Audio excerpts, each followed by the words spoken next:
station. It's online on 11,000. 11,000.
One, two, one, two, one, two, one, two.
Moni?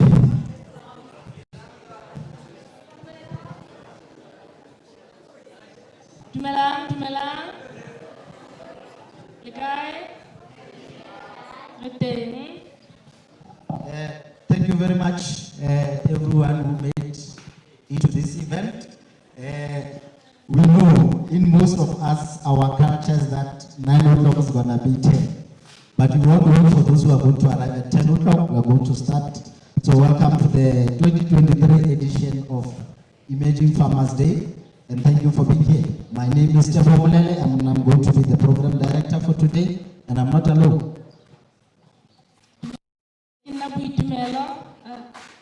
As Tebo has said, we'll be running the program today. So I just have a few announcements to make before we start. May we please have all phones put on silent. All phones put on silent, please. And then if you are looking for a restroom, there are, just by where you were sitting and having breakfast, our staff will show you. And for our opening, I'd like to call Mary and Fent to come and bless our service for today, our event.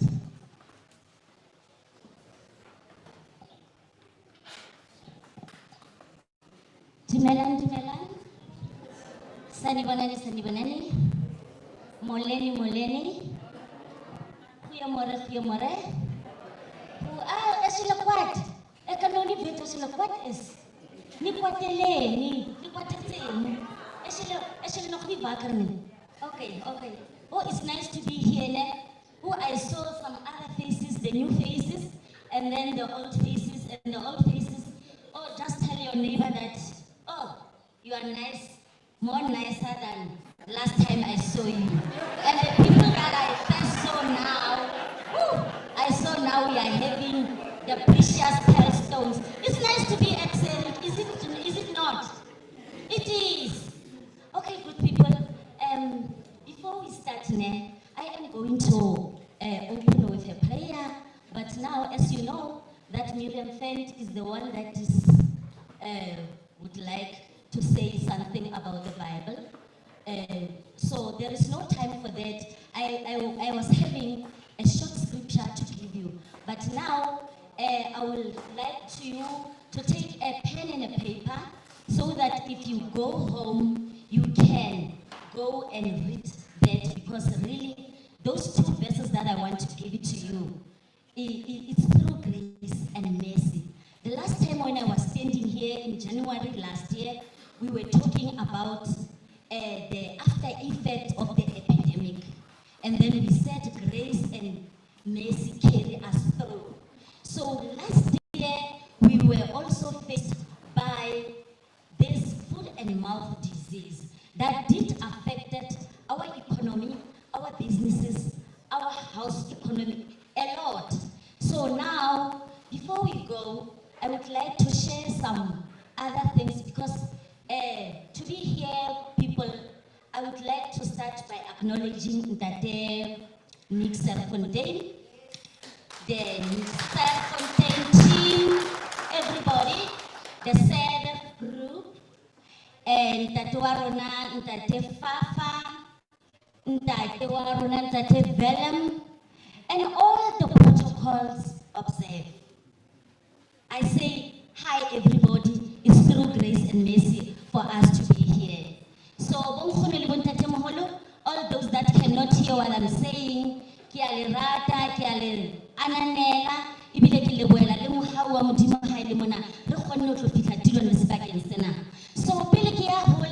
I would just like to say something that when 2023 started, I started bowing with my knees and asked the Lord that all the farmers, the food security, the people who are carrying the economy of this country, because now, this is that they here, the team of SERNICK, they produce something out of nothing. I couldn't even stand in front of the people like this short message that I'm hitting with. It's January today, the 27th Friday, the last Friday of 2023 in January. Now, as we step into this season, I would like to say overflowing with abundant blessing for all of us here. May God give you strength, wisdom, and keen and knowledge to stay positive. That's my wish for 2023 for you. May your finances multiply. May your businesses, your health improve. May your families be blessed.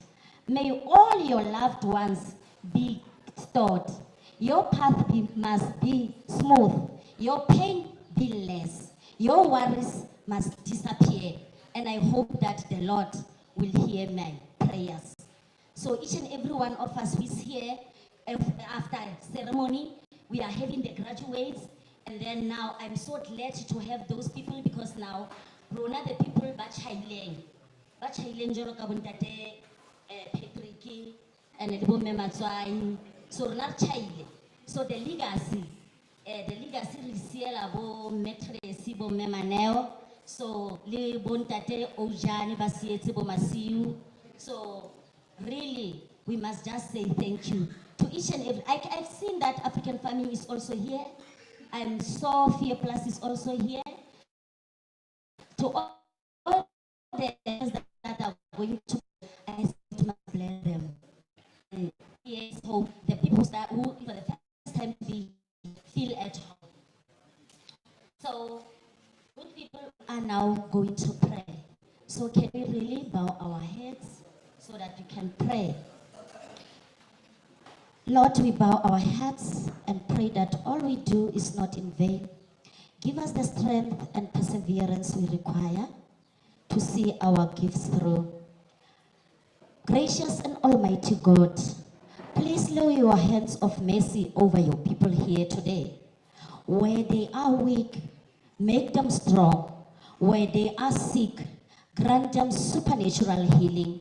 Lord, where they suffer lack, provide for their every need. And then, dear Lord, when hopelessness finds its way in, give them hope again.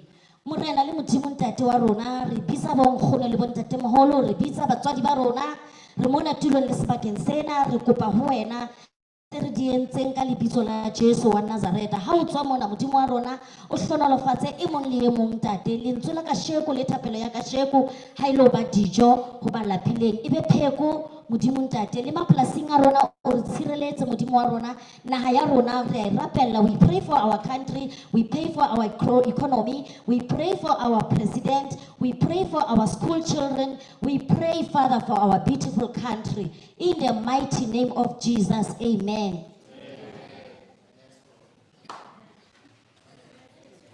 Amen.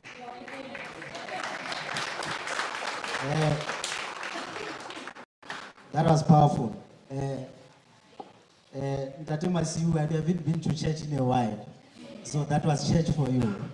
Now that God is part of us, we are going to have a very fruitful event. Thank you very much, Mevent.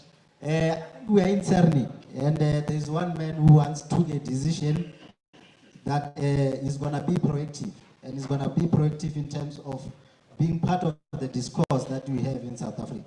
Where we say to in assisting and making sure that we develop black emerging farmers who can be part of the ecosystem and part of the system, but he took a stand. And we need more men like him to take a stand. So now what he's going to do is that he's going to welcome us here at SERNICK, and after he has welcomed us, he's going to do a small award ceremony for some of the farmers that have won something, but he's going to start with the welcome. So we're going to call the chairman of SERNICK Group, and Nick Serfontein.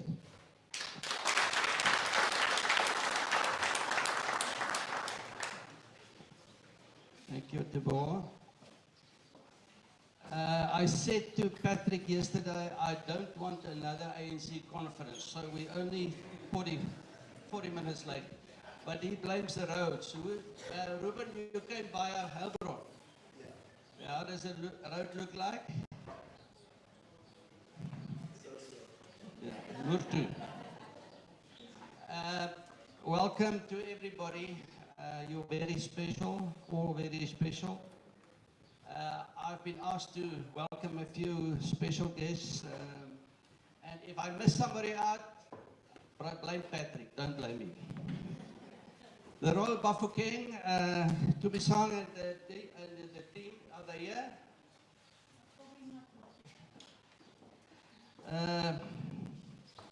Pansakres Sam Duke Barney and his team is here. Where is he?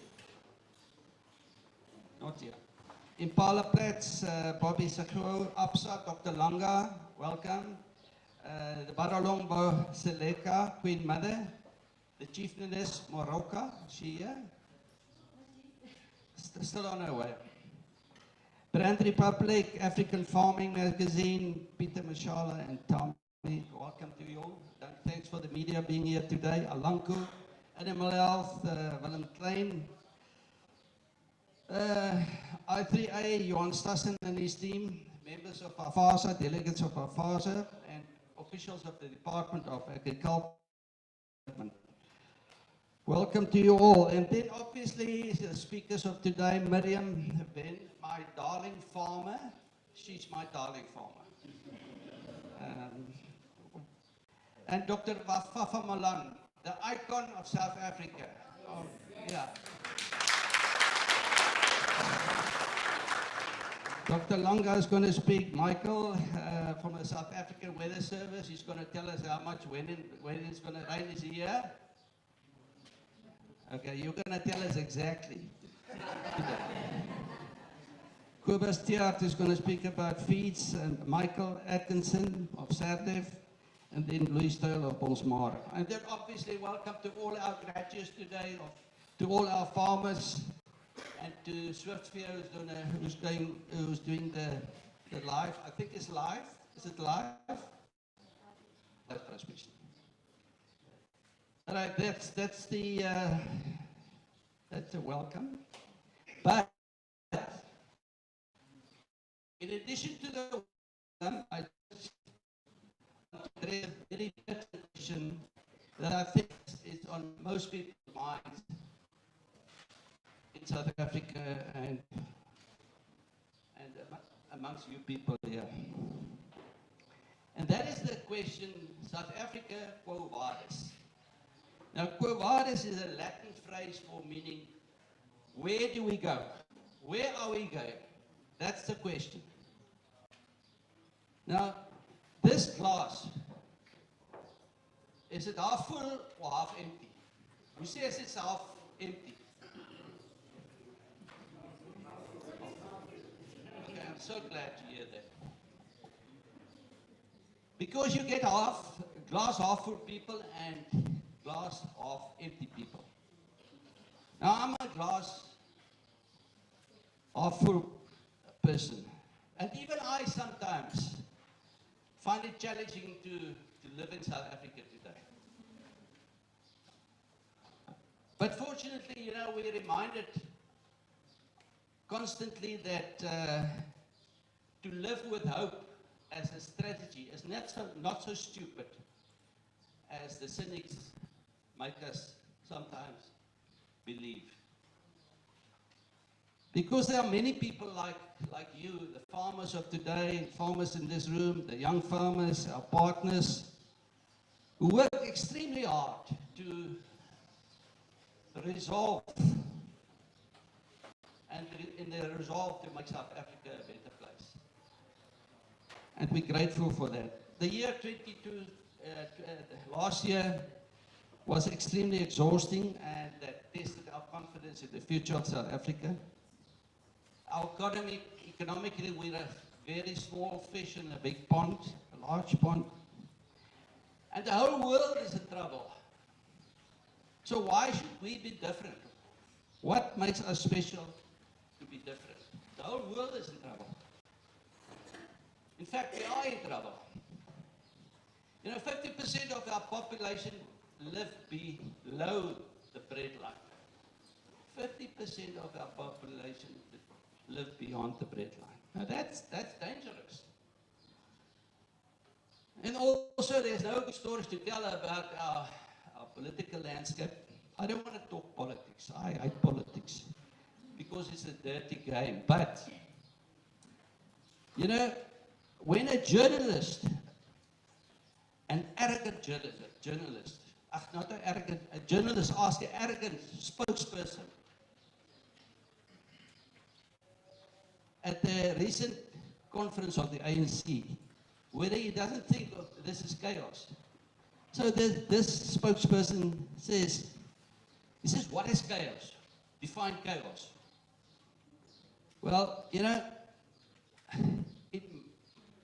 in my view, to me, chaos means when you take 3 days to register delegates, when you start the conference 10 hours late, when you finish a conference without discussing policy. That to me is bad news. And that's extremely scary. And that's why I asked the question, South Africa, where are we going? So where will our hope come from? Mother Teresa said that I alone cannot change the world, but I can cast a stone across the water that causes a lot of ripples. And the good news of South Africa is that, and of a day like this, is there are many people that seize these ripples and chase them in waves of hope. That makes me positive. That is where our hope should come from us as a collective and from you. Every day when I wake up in the morning, I look in the mirror and I say to myself, today is the first day of the rest of my life. Today is the first day of the rest of my life. And I must make a difference, no matter how small. I must make a difference. Now, if you say it's impossible to make a difference, it is. If you say it's possible, it also is. So the only difference between possible and impossible is here between your ears. That's the only difference. So my plea today to all the young people is to try to make a difference wherever you go, every day of your life, to persist in following your dreams.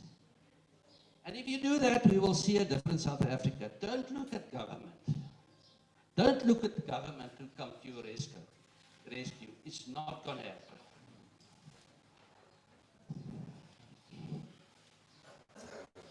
The media can say that.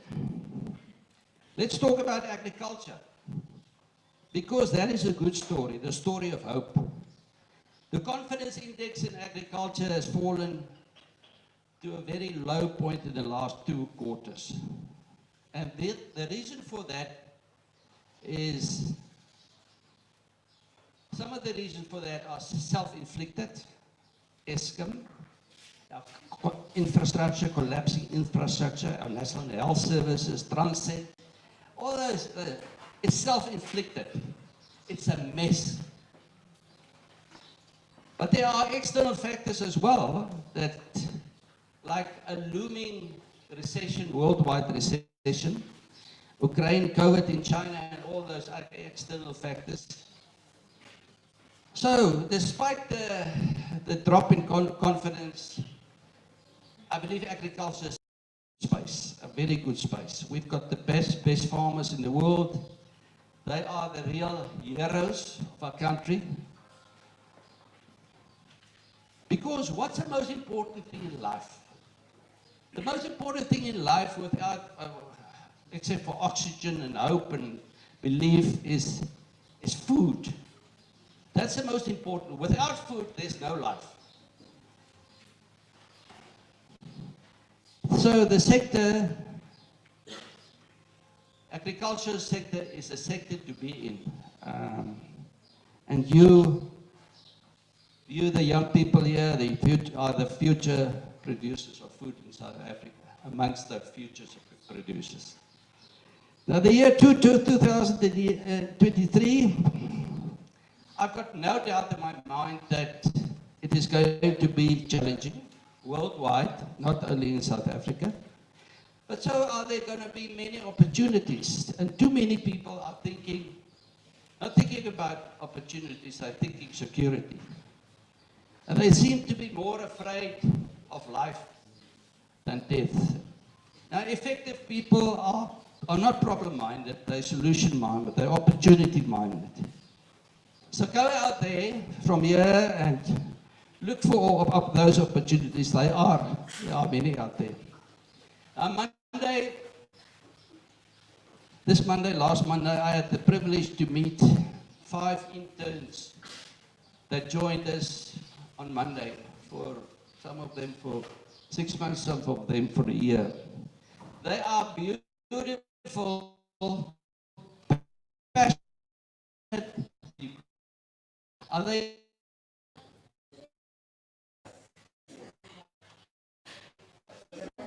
Yes. Your hands. Put up your hands. Beautiful young people. And they're gonna make it because the attitude, got the right attitude, and there's no entitlement at all. Because entitlement is a dangerous thing. So you can as well, every one of you can go out there and change South Africa. I know you can do it. I conclude, we at SERNICK will continue in our endeavors to support developing farmers. I mean, if you look at that, we never thought it would go to that extent.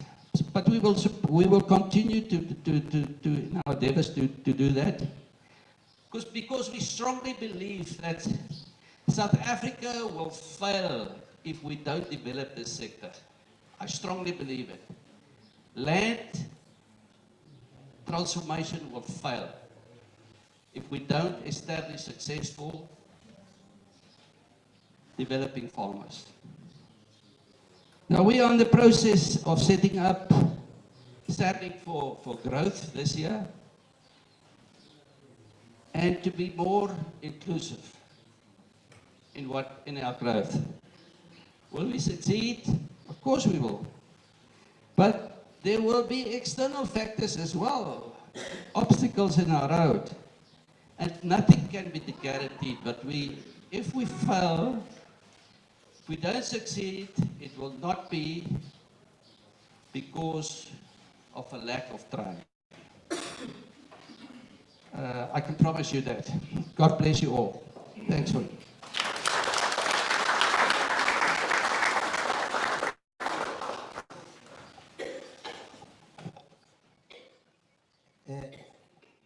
Thank you very much. I think for me as a young person, there's only one thing that I've captured because it speaks to me as a young person. Is that us as a young person, we have to go out and show that we impact the change that we need to see. Because there's no one who's going to do it if we don't do it. Because ourselves, we are the future. And there's no future without us. For the future that we want to see, me and you, we have to be proactive and make sure that we impact the change that we want to see. But now, I'm just going to call Omnic back. We have got just a few awarding. We have only 2 people that we are going to be awarding. So I'm just going to call Omnic, and we are going to award those 2 people. Then Omnic will be done for today.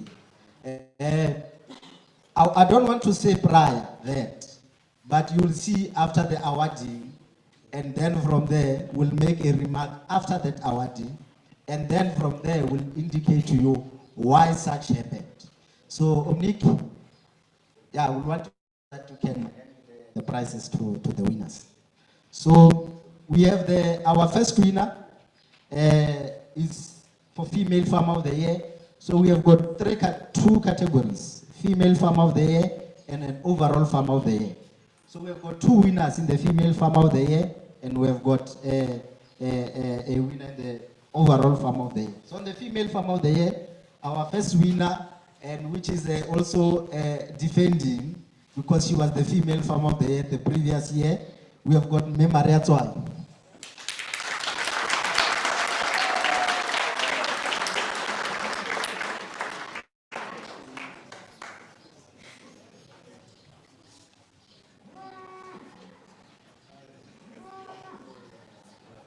We also have checks. Yeah. We also have checks.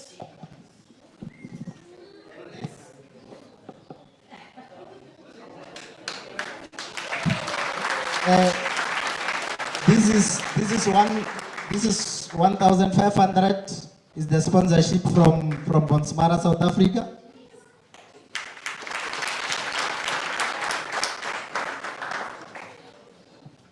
And this is 4,000 rand, which is from SERNICK.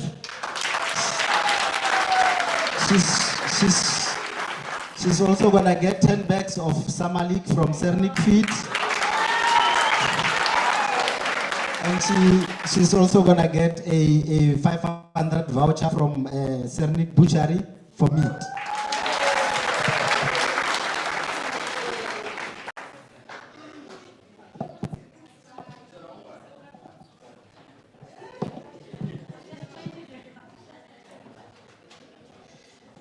And we have another winner on the female farmer of the year.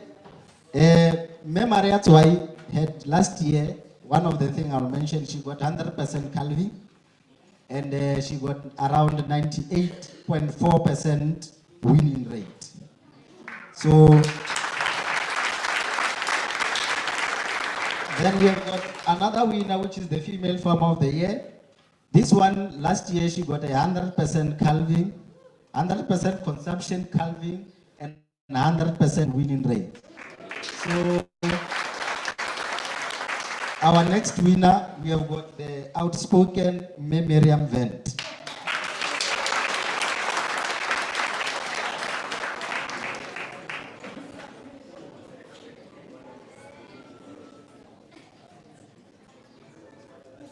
As well,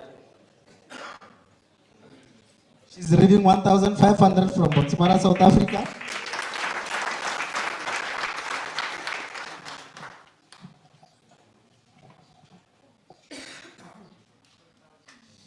She's also getting 4,000 from SERNICK.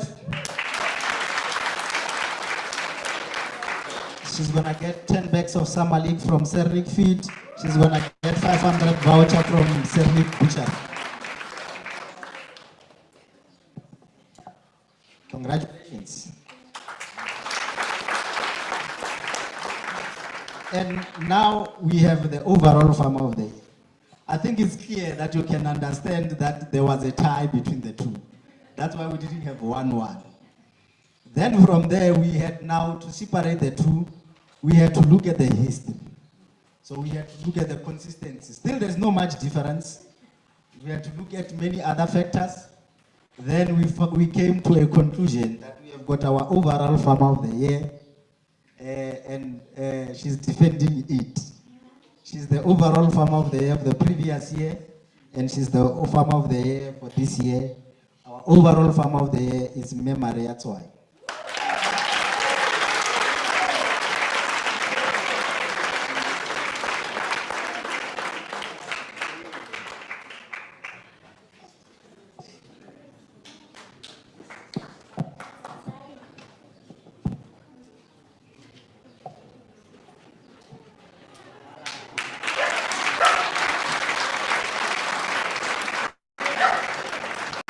And we have got the 2,000, which is from Botswana, South Africa, for the overall farmer of the year.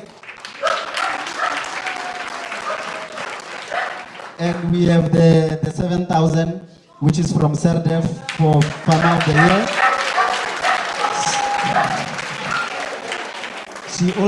She's going to get 1 ton of SAMALIK from SERNICK feed. And she's gonna get 1,000 rand voucher from SERNICK butchery and dairy. Congratulations.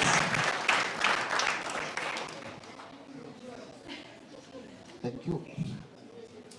What did I tell you 2 years ago? The women are the best farmers. Huh?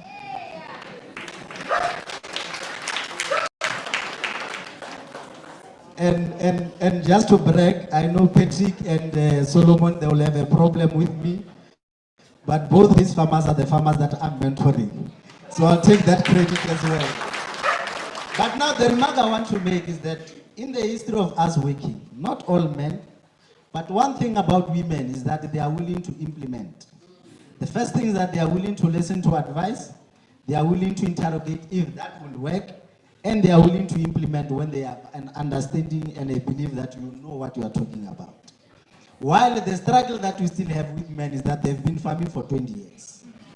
And by the time they started farming, I was not born. So it is impossible that I can tell them about farming while they were not born. At least we have got the likes of Ntate Musiane that are doing extremely well. Extremely well.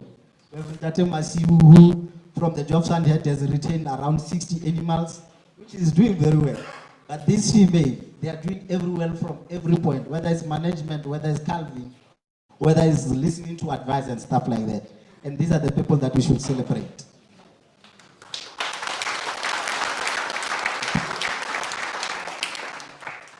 Now, from good news, I want us to stand when I introduce this person. And I want us to stand because of the contribution that he had in South Africa. He's very old. He even had COVID because of us. He was all over the place. But he's everywhere you can imagine in South Africa, preaching the language of animal health. We have seen what happened last year due to foot and mouth disease. And such things, they can be prevented. But now, today, before he stands, I'd like all of us to stand and have a proper round of applause for the president and the legendary Dr. Fafa Malan.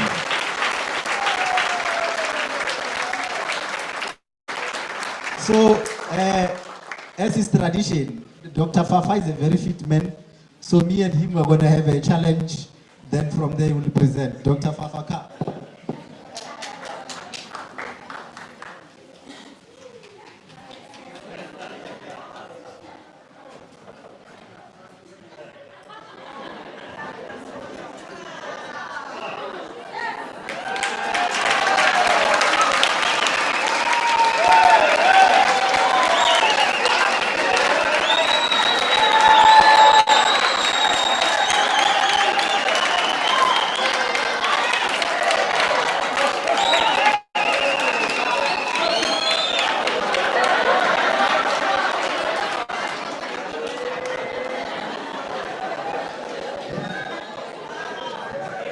And by that, ladies and gentlemen, I present the legendary Dr. Fafa Malan.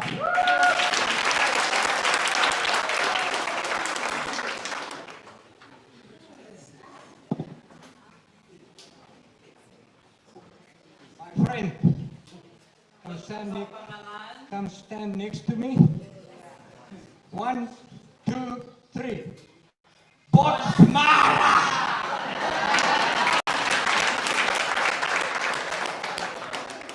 Now all together. 1, 2, 3.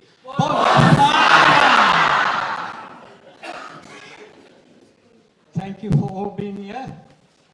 Who's farming with Botsmara? Put up your hands. All of them. All of them.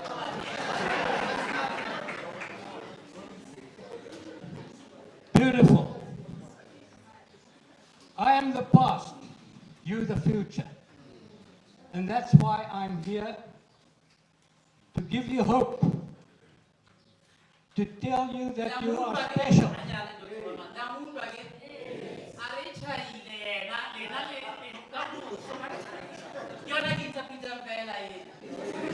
Patrick, can we just hear everybody understand? Can I? Yes. So this is beautiful. This is money. This is the goal. But this can also happen. Be prepared for anything that can happen. And I'm here today to give you good news, to say, if you do the correct things, this might still happen. But some of the things, most of the things, you can prevent. Who can tell me what happened here? Lightning. Correct. Who farms with sheep? Anybody? Goats? This can also happen. What happened there? Poisonous plants. So you must know exactly what is on your farm. Inkberry, I'll show you a few photos at the end. Inkbessie, deadly. This was gifplant. So know what is on your farm, especially if you buy in animals. Hungry animals, they will go for the poisonous plants, which are green when it's dry. So in what business are you? What are you doing? I'm going to tell you that you are in food security. People need food, and that's why you will always have a job. But the food must be safe. Everybody wants to know in future, what are you producing? Safe food. And then you've got to make money. And if you farm properly and get advice, you will make money. And if you make money, I will have a job. You will have a job. Your children will have money to pay school fees and clothes. Now, one death on the farm, only one, is a disaster because you're losing money. And that's why I'm here to tell you and give you some thoughts on what to do. You all know about biosecurity. Life security. Who's responsible for biosecurity? On your farm, it's you. Even if you're sitting in an office and somebody else on the farm, the buck stops with you. So first of all, we have got control diseases. The state is responsible for any disease that comes into the country that we haven't got in the country, and there are a few of them. So there's an act, what is the country's got to do, and then we've got control diseases and notifiable diseases. Where do you get the list of these diseases? On the National Animal Health Forum website. Please visit www.nahf.co.za.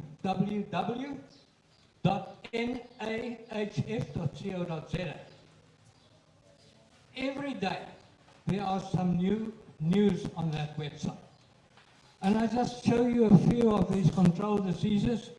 You'll see foot and mouth disease, brucellosis, I'll show you a few photos, East Coast fever, Jones disease, anthrax. And then we've got, there's some more control diseases, rinderpest, sheep scab, TB, and then notifiable diseases. If you've got these diseases, you've got to inform the state. And where's the state? That's the AHTs, Animal Health Technicians, state veterinarians. And you will see blue tongue, snot sickness, lumpy skin, raspberry fever, strangled swine erysipelas. Now, that was the state. Your farm, there it is. Maybe there are outlying farms, but you're responsible for it. Now, if you see this map, that's where veterinarians, state veterinarians, report to me monthly, every month, and you'll see the spots there, and they report to me diseases or conditions that they've seen. And that's on the website, nahf.co.za, or RUVASA, that is the Ruminant Veterinary Association of South Africa, in detail. Please visit it so that you can see what's happening in your area, so that you can take preventative measures and not to be caused with your pants down. And there's the websites. I don't know whether you can take this and send it out to people who would like this presentation. I've got there the Ruminant Veterinary Association, that is the website, National Animal Health Forum, the Red Meat Producers Organization, RPO, and NAP, their website, and then there's rafa.landbou.com. This schematic slide I've done for myself. That yellow ring there is the most important thing on your farm. Your fences. How do you get onto your farm? Through a gate. Is there gate control? Is it locked? Do you know who's coming onto the farm? I'll talk about foot and mouth disease just now. Then you've got the abattoirs. I mean, that's where all animals go to. Your lorry goes there, coming back. You have gate control here just to see what is happening. Think about it. Shows. You bring animals to a show, you bring your animals back. The vehicles. Then you've got the environment, rivers. What's coming down the rivers through your farm? Power stations, there's the sulfur going into the air. Know what that can do. Insects, ticks, wildlife. We've got terrible outbreaks of lumpy skin disease. I'm going to show it to you. And all those people coming onto your farm, the workers, veterinarians, nutritionists, representatives, drivers, what shoes are they wearing? Have they sterilized their shoes? Have they their clothes? Where have they been? Have they handled animals, especially foot and mouth disease? So think about that. Gate control, disinfection. And then in the middle, that's your goal. What is your goal? We've heard about 100% calving percentage, weeding. What is your goal? Put up pictures against the ceiling, in your office. Dream. If you haven't got a dream, where are you going to? So, farm gate, fences and foresight. Your farm gate, I told you, the most important place that you must control. Your fences, do you inspect it?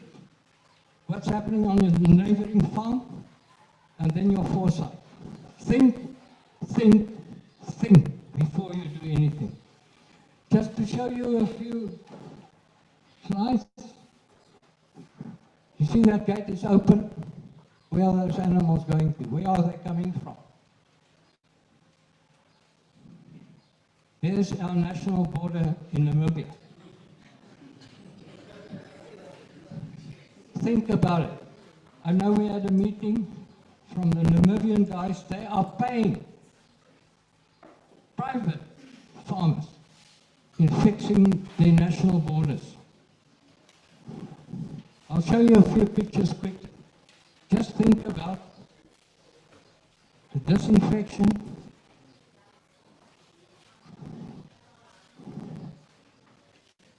Excellent. When you leave this farm, have a look. It's an example. Just stop a few minutes, read through all those placards. This is how it should be done. This is the farmer here in Bronkhorstspruit. Nobody can go through that gate. Two guys can open that gate just with its sulfur. And know who's coming onto the farm. This is where they spray at Frankfurt.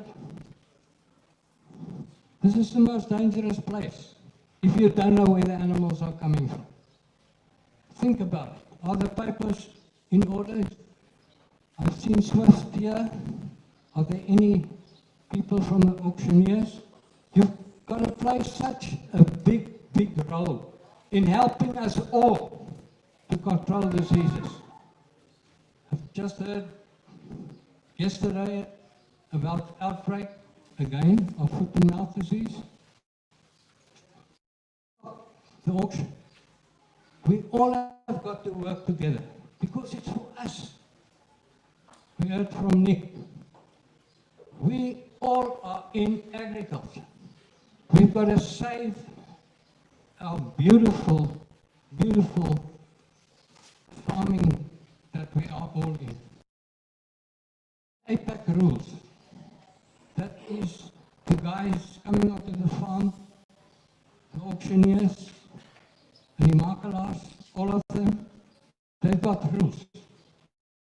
Go to their website, www.apac, exams. These vehicles, where do they come from? Do they just come onto the farm? That lorry driver, where had he been walking? Where do you park these vehicles? Foresight. Be aware of everything that may happen. You've got to have eyes behind you. It's really an art to farm. You've got to think about everything. Every action that you take has got a reaction. Quarantine. Have you got a quarantine camp? Just this little place where when you bring in animals, that you keep them in quarantine. And the best is 28 days. Look at the animals, test them. Livestock identification and traceability. We're working on a system. Every motor car has got a number plate. We know where these motor cars are. And if it's stolen, yeah, you can say put on false number plates. But we have to get a system that each bovine, each animal has got a number plate. And there is a system that we know where they're moving. Trojan horse, remember that story? Sparta and the Athens people? You buy in animals that are already infected. Just for Patrick's sake, I brought in a few Brahmans. Ooh. They're both positive with brucellosis. They were both slaughtered. Don't take any chances. When you buy in animals, make sure. Abortions. They only abort once.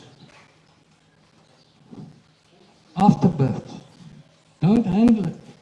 Wear gloves. If you use strain 19 and RB51, remember there's some live bacteria in there.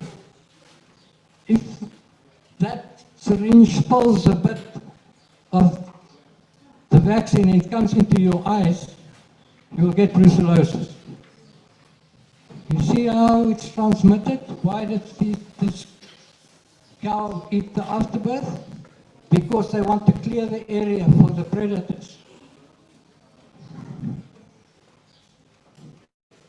Unpasteurized milk. Be careful.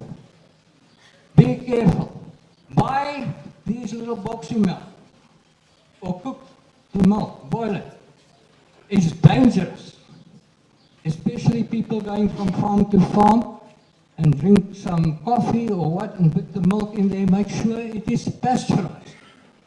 Just look at our country, outbreaks of brucellosis. It's all over. And remember, if you buy in a heifer and you buy in from a farm that's not been tested for brucellosis and they haven't got a certificate, here you can buy in because you know they've tested the animals. Be careful. So this is in 2021, I'm busy with 2022 now. And you see here in the Free State, fraud, huh? So, make sure, ask whether the animals had been tested. Not the single animal, the herd. Why I'm stressing this? Because if there's brucellosis on your farm, you'll be under quarantine. 3 tests should be negative before they lift the quarantine. Foot and mouth. Foot and mouth. We all have got to work together. I'm going to show you where the foot and mouth disease came from. So there's a summary of outbreaks. We've got SAT2 and SAT3. This is the different strains. And all these charts are available on www.nhf.co.za. Every month it comes out. And you'll see here in the Free State,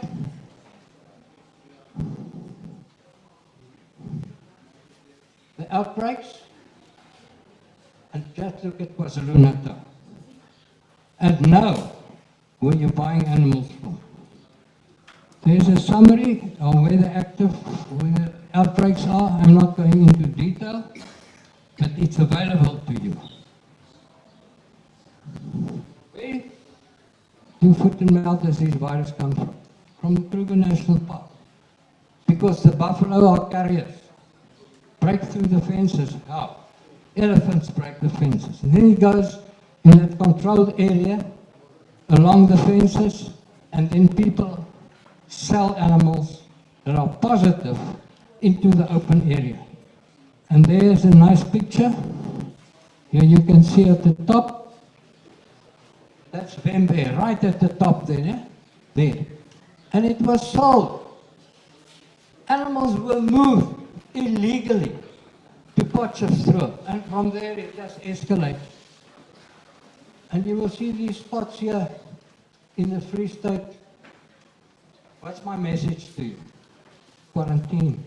Put it in the quarantine camp, 28 days. If you're buying animals, you will know that the animals have been in quarantine actually for 28 days. Because they make sure. So now where you buy your animals from. All these maps are there. Show you a few photographs. If you see this, look at the salivation. Look at that. You know it's a political disease. Because if the country has got a foot and mouth disease, they don't want our animals. But that doesn't mean that you, like SERNICK, is actually a compartment. They are free. They've got the paperwork. Then you can talk to buyers overseas and they will come and look at you and they will take meat from because you're a compartment. You know what you're doing. But just look, if you handle that for 5 days, you stay away from any other animals because you can transmit it. Remember, the virus does nothing for us, for human beings, but it can stay alive here at the back of your mouth for 5 days. So be careful. Help us. And if you see this or you see some people traveling on the roads and so, it's dangerous. Where those animals come from? And it's got to do with Ebola. It's got to do with marriages. It's got to do with people just selling animals without thinking. Please, just look at those pictures.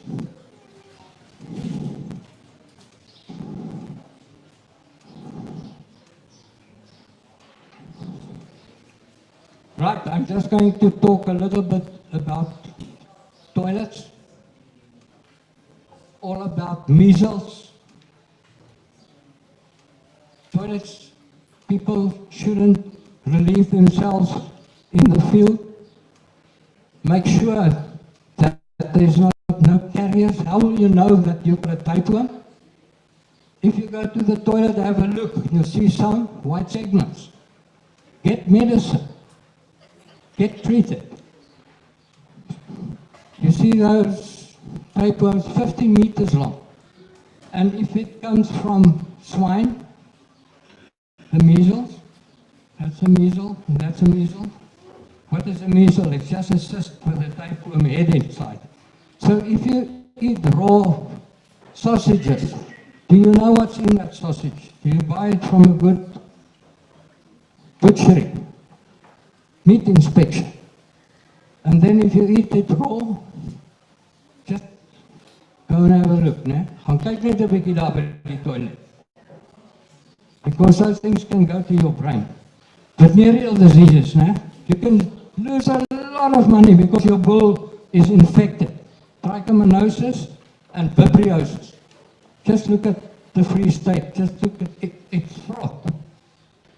So have your bulls tested, they test the bulls here, they know what is here. So this protozoa lives in the mucous membrane of the penis, and that your pregnancy figures will fall from 100%, 90%, right down to 40%.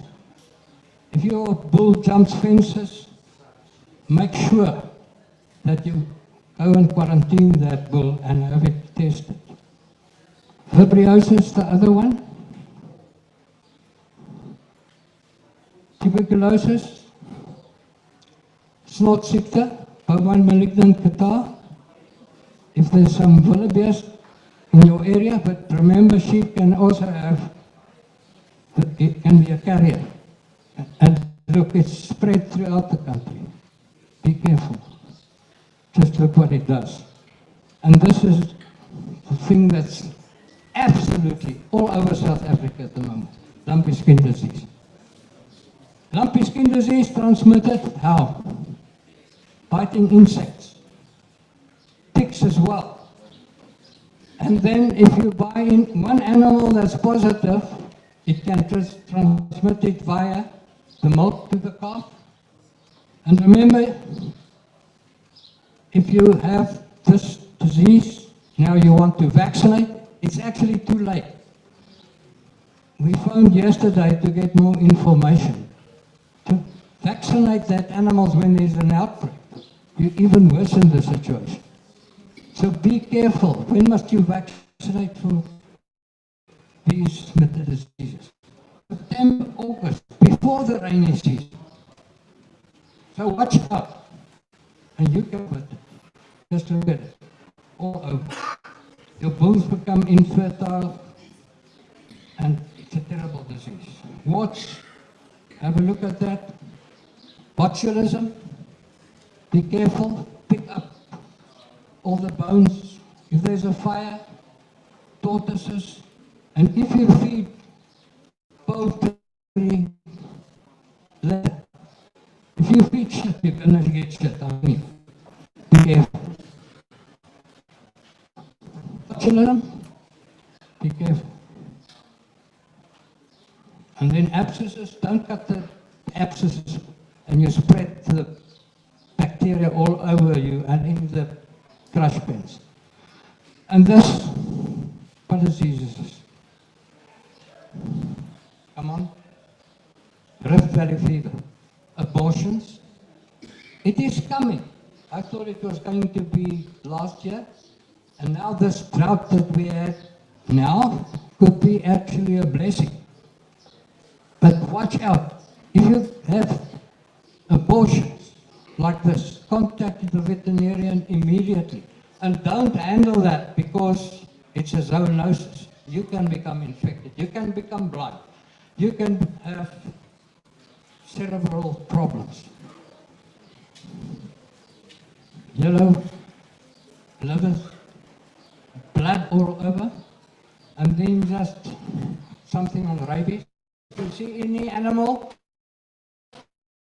with funny habits, wild things becoming tame, be careful. The thing that we found here, jackal with rabies, the jackal came into that herd. Unfortunately, but it's not playing. But about 20 animals got bitten by this jackal in the nose, and they got rabies. Okay, hot water. With our weather patterns, you can have these ticks transmitting it, those bone ticks. Just have a look at these ticks. I'm nearly finished. Warthogs, they carry these ticks, bring it onto your farm. And this is kudos jumping the fences. And this disease, cryptosporidiosis, it's all over. We get lambs dying, calves dying early, and it's in the water. So if your workers come and have to walk through where they're staying, where the reticulation works or not working, on their shoes, diarrhea within the first week.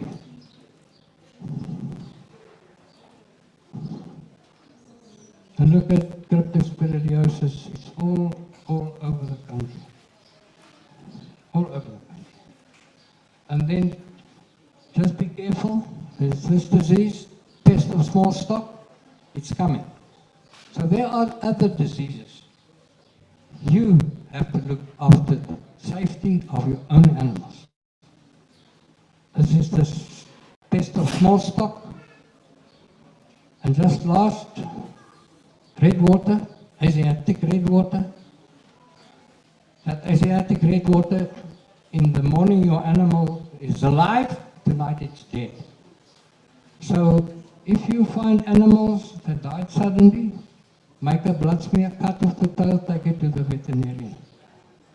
And there is the inkberries that I talk to you, deadly, along the rivers. With them.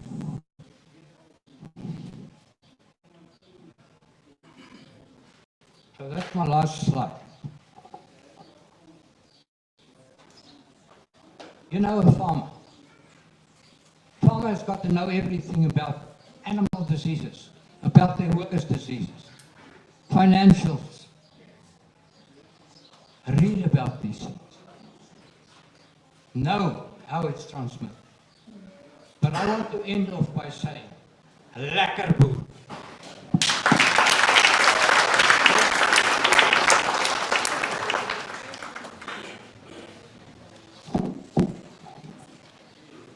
Ladies and gentlemen, can you please give Dr. Fafa another round of applause?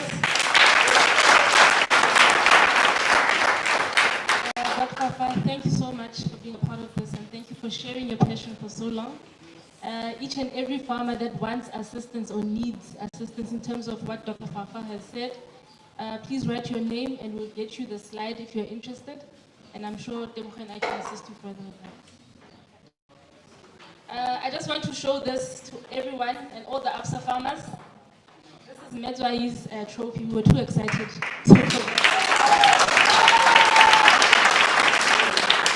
And I want to tell each and every APSA farmer that we are still babies. We just worked for 1 year. Therefore, next year, again, we're working hard. We're doing our best so we can partake, right? All right. And at this moment, I would like to welcome Dr. Langasimela from APSA. She is with Yamgelani. All APSA farmers, you've been asking me about her. And I just want you to put the face to the name. This is Dr. Langasimela. Thanks for Itumelo, thanks Tebogo. I like the sound of APSA. It really sounds good. Yes, please. 1, 2, 3. 1, 2, 3. Thank you, Dr. Papa. Ladies and gentlemen, first really recognition to SERNICK, Nick as he leaves, Diedrich, Petro, Patrick, Isabel, Itumelo, Tebogo, and really all the SERNICK group staff. Thank you very much for this initiative to support the farmers. I can tell you really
to have, ensure that they can yield that money that you're saying you're going to get out of your business. And then the third one, own contribution. I've already said that the own contribution is just for two things. One, when you put your money in there, you're going to make sure that this thing works. That's why we ask for own contribution. Secondly, we don't want to overburden you with a loan, because if you get a very big loan, it becomes too much for you. You might find that it's now suffocating your business. You're now having to pay back the loan, and you can't do other things. You can't use money to grow your business. That's why you will find that as a bank, we will always ask for a portion of own contribution when you borrow from us.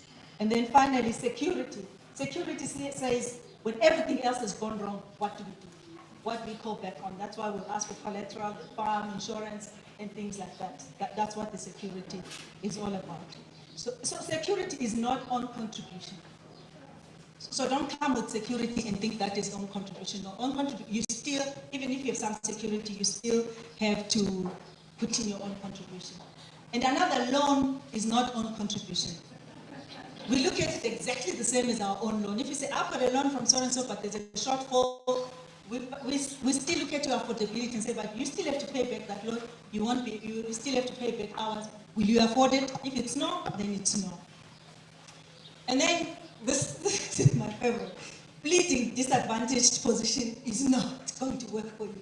Don't say I'm a disadvantaged farmer or what. No, it's not a game of sympathy. It's a game of, can the business work? And that's why we go through programs like this with SERNICK, because it helps you to make your business work so that we can be able to finance it at the end of the day. And then we also look at how you manage your own risks, market risk, price risk. You know, you can get a lot of market failures. In a way, I kind of like livestock because it seems to be, it's able to take the shocks. You know, if you're not able to sell it today, maybe you can sell it down the line. Other products are not as good as that. But the market risk then, so how we mitigate them or how we handle market risk, we like it when you have an off-take agreement. Because this person will say, I'm going to buy so many cattle from you at this price, at this time, and so on. So we definitely can work out and understand that this is the income that you're going to get. This is how much you need to pay back. This is how much you need to obtain. So we like that kind of arrangement where you are in an off-take arrangement. Especially for startups, when you've grown, you've obviously got a history. You can show us your records, you know, that I've been producing, I've been selling, I've been making so much money, and I've been viable, my business has been growing. So we can place reliance in that. But if you're fairly new in the business, it's more secure when you have a guaranteed market. And then production, definitely. You know what pleased me? Sis Miriam, Sis Maria, was the 100% calving rate. I was absolutely stunned by that, and congratulations, ladies. I worked for NERC. And back then, our members' calving rate was hovering about 45%. So can you imagine that kind of business? You're already running at a loss because more than half of your cows are not producing anything. And I always say that if we took the emerging sector alone, or the developing sector, whatever you call it, and upped that calving percentage to about 60% on average, we would have put in something like 1,600,000 extra cows into the market, just by that. So I am very pleased to see that this 100% is actually achievable. So I'm hoping that everybody in this program is going to work towards that. Because it's really, I think it's a great challenge that's been placed on us, and I think we can all pursue it. If she can do it, why can't you? You know? So good performance, Dr. Fafa talked about strict biosecurity, and I hope you're doing that at your farms, and general good management practices.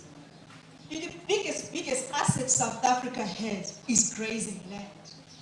More than 70% of our land in this country is grazing land. And that's more than 80% of agricultural land. So you, as livestock farmers, are sitting on the biggest agricultural resource in this country. Use it sustainably. One of the things that shocks me all the time, and I always say we need somehow as an industry, Dr. Papa, to get to this bottom of it, is much as we have all this grazing management is not a big issue in this country. It's not a thing that we teach, it's not a thing that we strive for. And I always think we should do a lot more around that. How do we reinforce the rangelands? How do we manage the grazing that we have so that we use it optimally? I think that's really one area that's very weak in the livestock sector that we need to manage. But on your own property, whatever you have, use the resources that you have optimally. Manage your grazing, don't deplete it, because next season then you have nothing to feed your animals on. And then environment, we look at environment impact assessment. I think the biggest risk to you is the livestock diseases, as Dr. Papa has already addressed. And then industry issues. So those are the things that we will look at. How is the industry performing?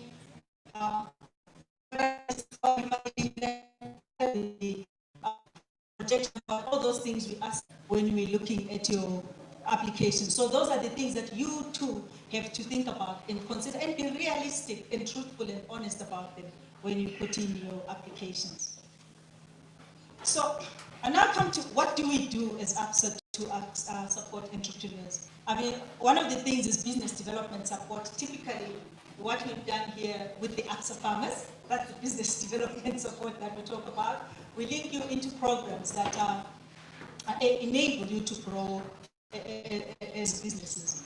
And we also have other support in terms of financing. So when you come for us to support for finance, we'll look at credit guarantee schemes. We'll try and offer concessions where we can, and we try and find financing partners that help us to make sure that the loan is viable for you. Financing in corporate value chains, as I already said, if you're in a value chain support system, it's much easier to consider that, because typically if you look at the SERNICK program, we know that you can get quality breeding stock here or production stock. We know that you can get quality feed. We know that there's a feedlot that is well managed, that way you can process your winners. And we know that there's a market out there for your winners. So really we can place reliance on this value chain to help you to grow your business. I've talked about the development partners and networking opportunities. Last year we financed, or rather funded, some farmers to attend the Stockman School, for example. Don't underestimate those opportunities. Even this is a networking opportunity. You are amongst other farmers. Learn from them. Learn from Maria, learn from Mary. What did they do to get to where they are? Don't underestimate that opportunity. It's a networking opportunity. What are they doing to make their businesses available? So it's a networking opportunity.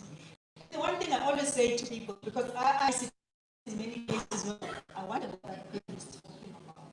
So if you're sitting in a meeting like this and somebody says things and you don't really know, I mean, Dr. Papa listed the loss of disease there. I bet you some of you don't know half of them. But reach out. Don't go away ignorant. Reach out. Come to him and say, what is it that we're talking about? What is it that is a real risk to me in my area? Get his phone number. Phone later on and ask and talk.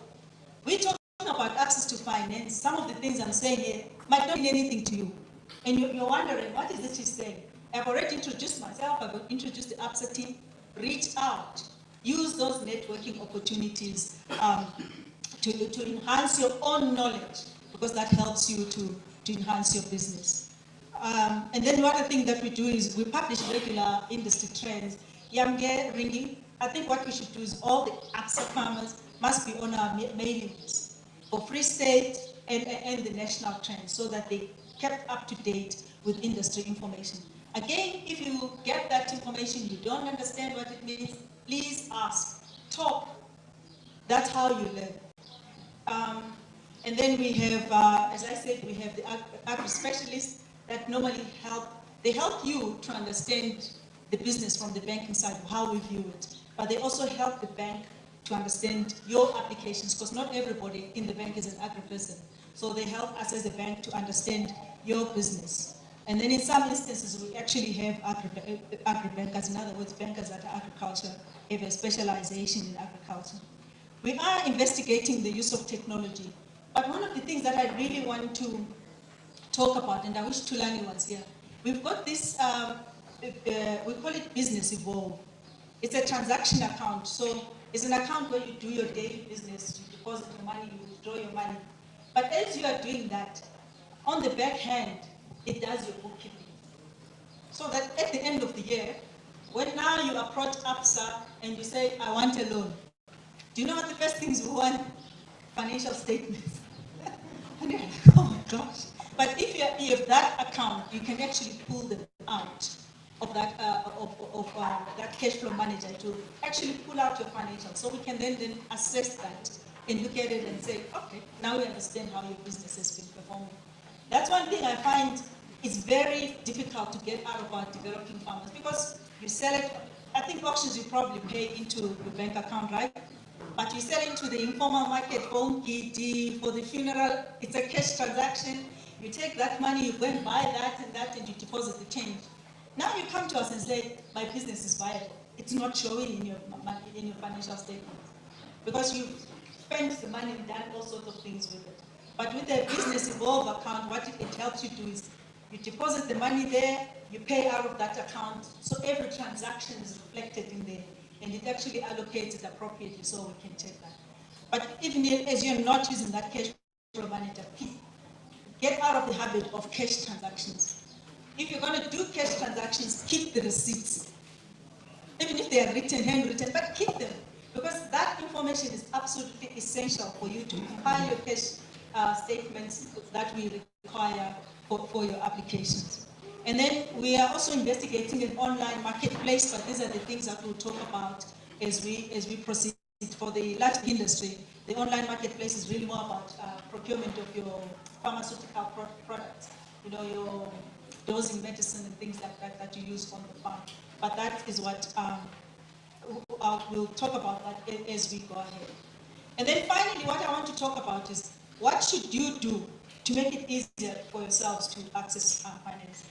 So one of the things I always say is in the developing farmer space, most of you, and I don't know if I can operate this. So where do I press this on? Can anyone help me? Talk. Where? Because I want to point. Okay, at the top. Okay, there. I think I've got it. Most of you are somewhere there in terms of your financials. In other words, you're more or less at startups. So you're not making income. You're still investing in your business. So you're actually running into a deficit. Or at best, you are recovering from a deficit. You're recovering in the stage. That's where most of you are. So you're putting money into your business, but you're not actually making income because you're trying to grow it, right? So your net profit is probably declining. Or at best, it's coming up, but it's not at a break-even point. And I always say, people in that area, you are not bank clients as yet. You need softer monies. You need money that you can either borrow and pay back over a long, long time, and it doesn't have heavy interest on you and stuff like that. Or angel finance, in other words, people that say, I understand your business, let me finance you, at a later date, I'll pull out my capital later. Those are the sort of investments you need. And that's why your ESD programs, your government grant programs and everything can finance you. And then as you start breaking even and growing, then you become a commercial client. That's when you can borrow from the bank, because that's when you can start being able to pay the cost of borrowing. So I always say, it's like school, really, access to money. You start off at primary level, where you are learning the basics. That's where you use monies that you don't necessarily have to pay back to grants and stuff like that. You are learning. Then you go to primary, now you understand. Now you can borrow soft loans and things like that. And banks, honestly, it's like tertiary education, it's like university. So don't think you can jump from nowhere into a bank loan. You're going to kill yourself, you're going to suffocate yourself. Go through the phases. But as you go through the phases, when you do your grade R, you get a certificate that now you're ready for grade 1, right? So make sure you get your certificate there as well, that you are ready for grade 1. When you go through primary school, you get your grade 7 certificate that says now you can go to grade 8 to high school. Make sure you also go through the ranks and get that grade 7 certificate. Then you go to high school, you get your matric results, you go to varsity, which is commercial lending. And why I'm saying that is, all this information I've been telling you, don't get a grant and say, because it's a grant, I'm not going to account for it. Learn there to keep your records while you're using that grant. If you go to a supplier development or what do you call it? ESD, Enterprise Development Program, and you get some money, don't just use that money and go back to the poor company and say, oops, sorry, I can't pay you back. Fair and fine. But you've got to learn to use that money, ensure that you can keep your records and you can demonstrate that you know how to account for your money. And by the time you get to the tertiary level, the commercial bank borrowing, you're already experienced. You know how to do these things. And it's easy for you to show your records. It's easy for you to access your commercial finance. So that's why I always say, learn. Use whatever resources to learn. Use whatever resources to build yourself. Don't say because it's a grant, it's a government grant, I can use it as I like. I can go and buy my Toyota and not account for the. I mean, you get a grant instead of buying cattle, and I'm sure it's not with this grant. You go and don't account for it. You're not doing yourself a favor. You're killing yourself.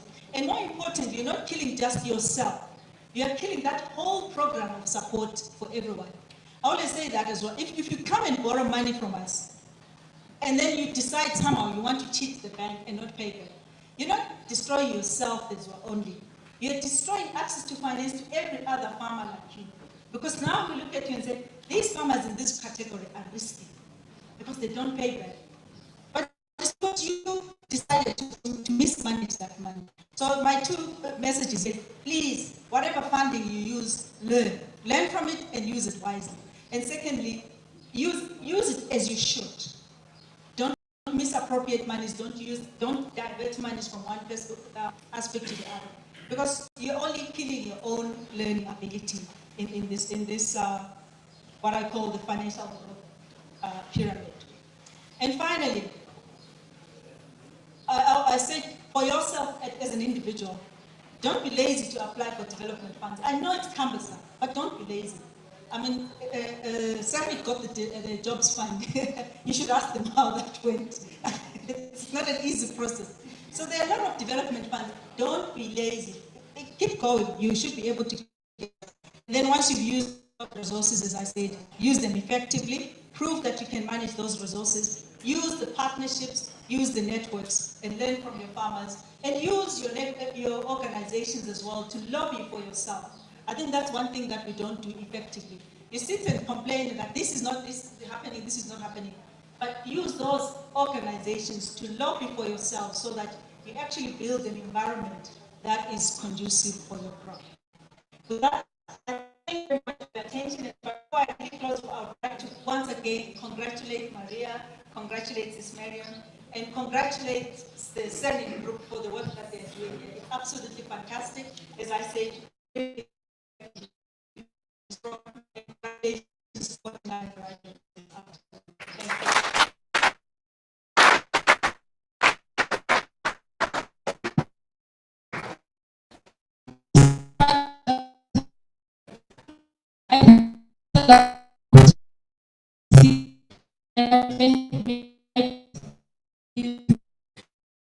everyone so worried.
Ladies and gentlemen, my apologies. It seems that sound is not on our side today.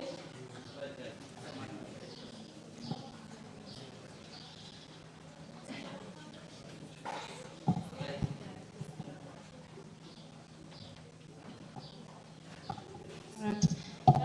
I'd like to just thank a few people who made today possible, our sponsors.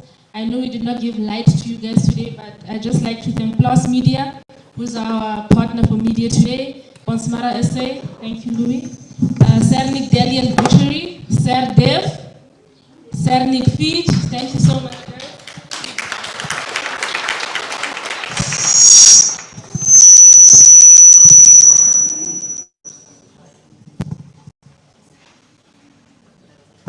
One last.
Thank you, Dr. Langa.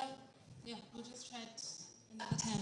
I'd like to call Nitavani from the SA Weather Services to tell us, are we getting more rain or not?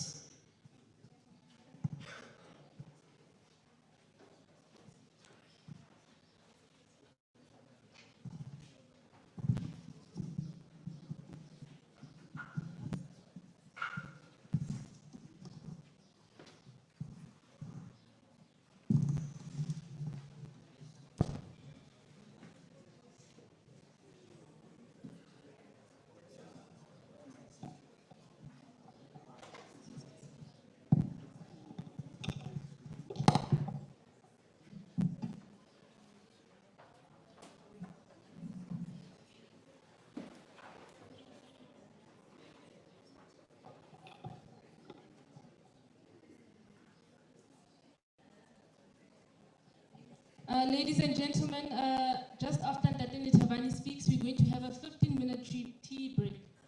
And can I just stress the 15 minutes? Because I just want us to go home while the sun is still up. Thank you.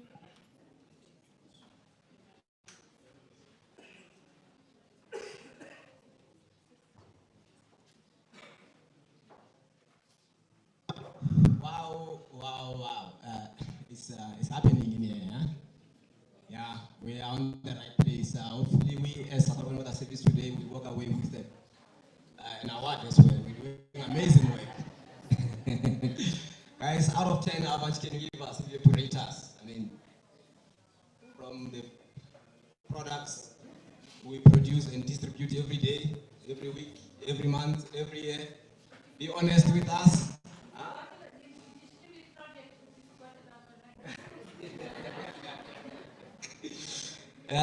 Thank you very much. I would like to thank the organizers of the event to invite us to showcase the stuff. Even have our banner there. It's an honor for us. We don't take these things very lightly. We take these things very important. I'm not alone. I would like to introduce two ladies that I am with. I am with Diana Mabizela, who is a medtech. Her responsibility is to take care of meteorological equipment. Stand up, D. Let them see you. Secondly, I have Muiteri Ramata. She's a client liaison officer. Her duty is to distribute. She's a salesperson of weather-related data, statistics of all the product we have, as well as automatic weather stations. So on the sideline there, you may have a chat with her if anything you need. She is available. I've learned a lot of stuff from two previous speakers. The most important one being that ticks actually are responsible for so many diseases. Secondly, from our lovely APSA group, that as an emerging farmer, I am able to apply for finance without a show of any collaterals. Did I get that one right? That's not free money, eh? Okay. Guys, we know one or two things with regard to weather, but unfortunately we can't say anything regarding to the electricity in this country. But that is just on a lighter note. My name is Michael. I am the weatherman. I sit on the bench every day. I am a short-term weather forecaster with the insight into the long-term seasonal outlook. So what we do, basically, we do daily weather forecasts and distributions, and then we also do engage our disaster management in terms of advisories on the outlook of seasonal forecasts in terms of planning and so forth. Not, of course, particularly from commercial farmers, emerging farmers. Honestly, to be the contact with emerging farmers on a daily basis is quite very low, but with commercial farmers is quite very high. I sit on the bench every day. One thing for sure I can tell you that I never let a farmer go drop a phone without having a chat to find out what's going on, or what are the challenges, and so forth. So in the process, we learn each other, we establish long-term relationship, and believe me, the next time they call, they say, oh, where's Michael, and so forth and so forth. So it works to call us.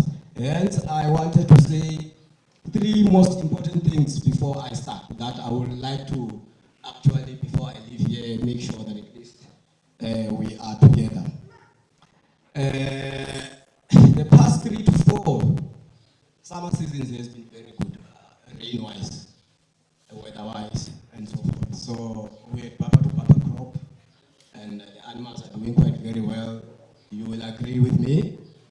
I don't think anybody will disagree. I would live with experience on the bench for over, I'm not that, okay.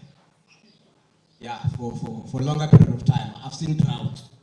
I've seen crop failing. I've seen farmers crying. But these things are cyclical. So it looks like we've got about 6 to 7 years of good seasons, and then followed by 6 to 7 years of bad season. So from a little bit of experience, I see that we have gone through 3 to 4 of good seasons, and we left with about 2 to 3 years of good seasons, and from there, the drought cycle will commence. So we're looking at now 2023 up to 2025, 26 should be our last joy. And when this drought hits, guys, you have seen it, you know better. It can be bad. So plan wisely, be aware that 2 to 3 good seasons which are left ahead of us, and from there the drought cycle commences again. Exchange of contact details. I cannot express this more enough. I've got the contact details on the last slide and so forth. That will help us actually have the engagement going, and then in the process we establish a relationship, and I get to know what's going on in the farms, and you get to know what we do on a daily basis, and that will help. Believe me, once you start picking up a call and get used of phoning the weather service and talking with the forecasters on duty, you will never stop. It's very engaging. I have learned a lot in the past. That farmers need 3 to 4 days for the sun to dry before they bail it out, and in the process they don't need rain, stuff like that. You know, WhatsApp group weekly outlook. So what we do with disaster management, we've got a WhatsApp group that we have established, and on a weekly basis by Monday we actually prepare the whole week forecast and forward it to them for their planning. So we thought of one last year around about March when we were in Clarence. We were invited there as well by emerging farmers, and we promised them to actually establish a WhatsApp group Unfortunately, the organizers of the event never forwarded us the contact details, and that didn't materialize. Hopefully, before we leave here, we'll get your contact details, or after we have left, they will forward them to us, and then we'll be able to establish that. We can see how it goes.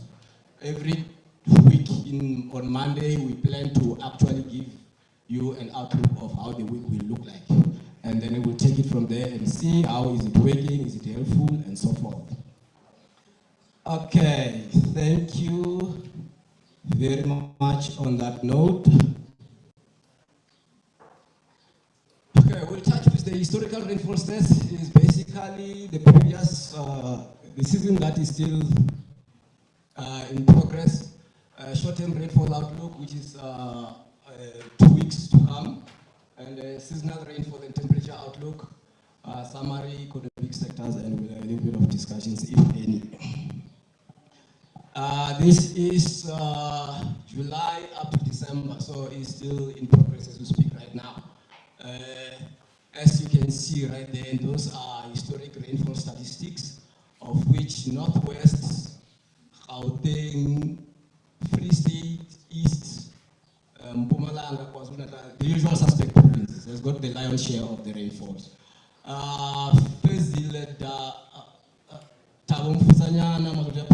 There in the far northeastern part of the Free State, the western part of KZN, and northeastern part of the Eastern Cape. They've got between 5 millimeters of rainfall up to December. That's quite a lot. It has been a good season. We know our western part of the country is dry. You can see how the pattern looks like. So rainfall distribution is exactly like that. We get most rain on the Northwest Free State, Mpumalanga, KwaZulu-Natal, and look at the far northern part of the country, which is Limpopo province. So the pattern in good year will always be more or less like that. And then in drought year, there will still be distributions which shows most rain falling on those provinces that gets the most, but it's just that the millimeters of rain will be less. I just thought that I just put that slide there to show you guys how the rainfall distribution has been since the beginning of the summer season. 14 days outlook. Okay. What's basically happening there from the 26th, which is yesterday, up to Friday the 3rd, you can see the inflow of tropical moisture. Actually, moisture seems to be from the 3rd of Feb to Saturday the 11th. It's raining, guys. It's really raining. On our way in here from Bloemfontein. We are in Bloemfontein, by the way. We came across a really heavy downpours in between to reduce speed of 60 kilometers, wouldn't be more. So they are isolated to scattered so far, but you can see it's a rainy week. There is inflow of moisture, you can see there.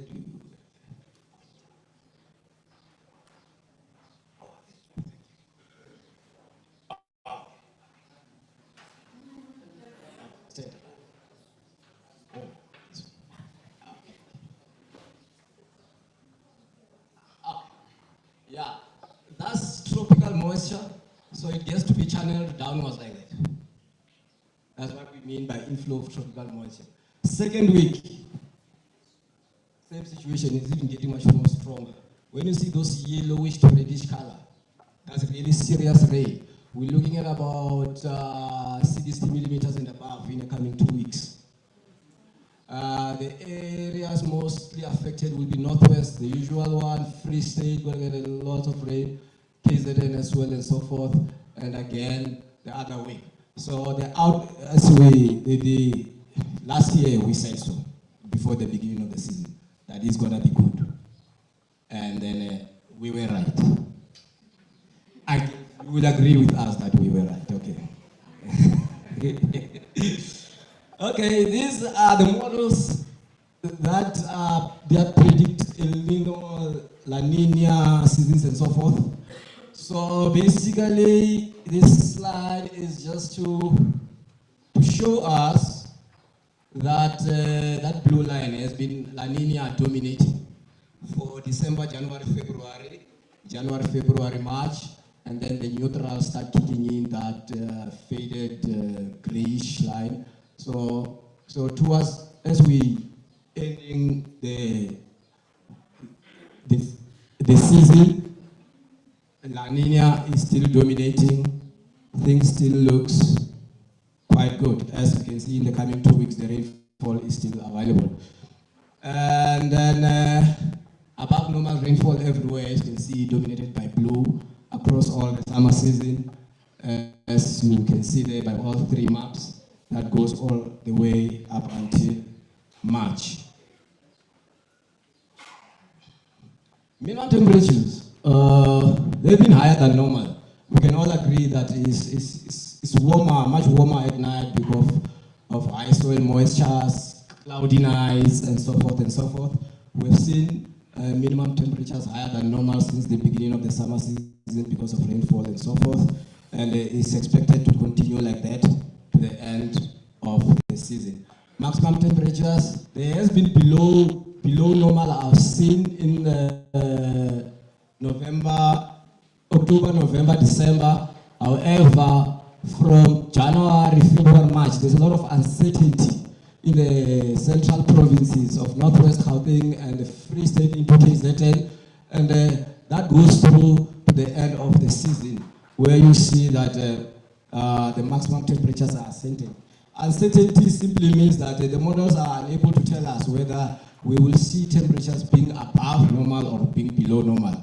There is a certainty with regard to minimum temperatures that they will be above, and that we can certainly tell you that it has to do with the possibility of high rainfall still expected. Contact details, as we spoke in the beginning of the presentations. Our most active numbers are those first ones, 051 and the other 051 as well. And then for further climate outlook, which is 6 months and above, those 0123676 is the contact details for Kopa Solifir, who's sitting at our head office in Pretoria. Some of you might have heard of him because he's highly involved with regard to the compilations of seasonal forecasts. Yes, that should be it from my side. Thank you very much.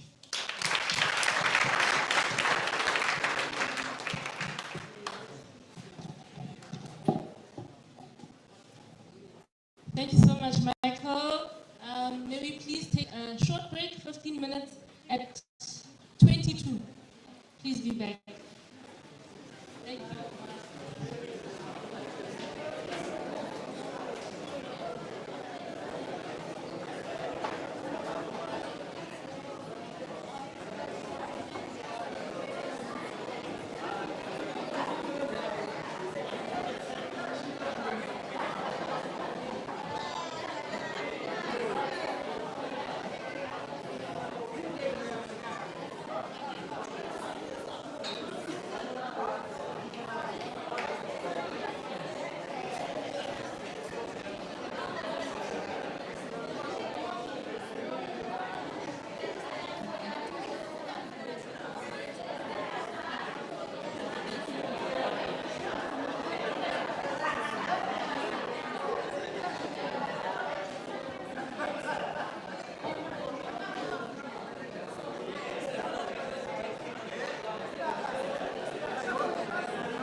Check 1, 2. Check 1, 2.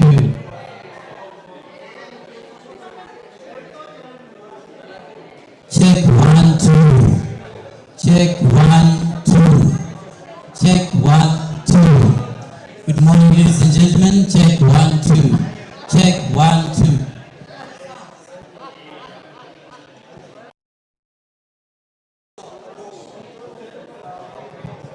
Test, can you hear me? Test.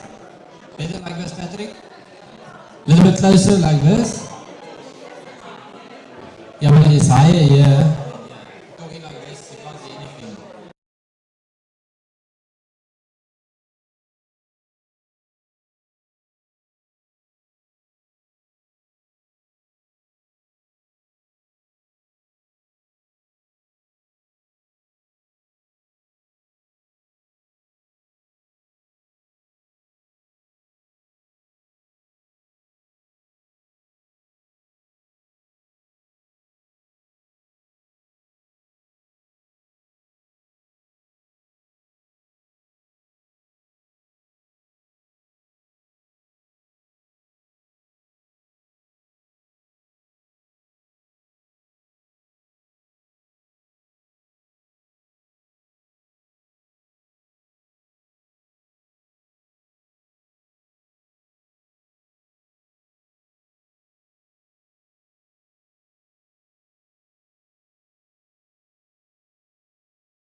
I can build a business for future generations. I can grow sustainably.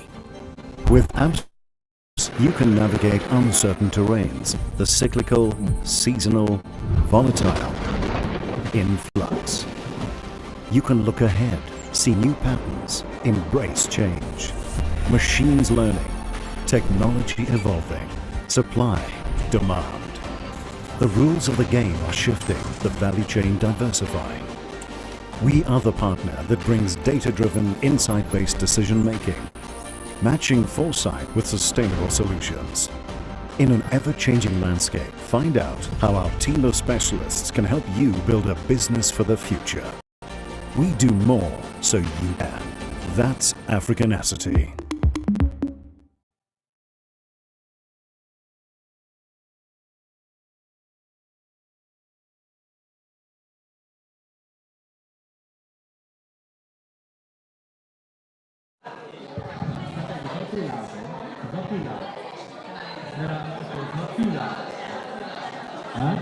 It's fine like this. Okay. I'm ready.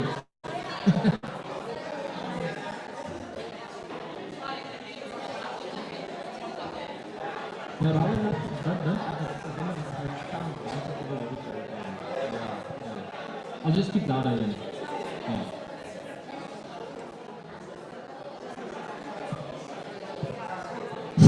Check 1, 2. That's fine. Very shy. I think so. Can't be shy. And it has to be wrong with that mic.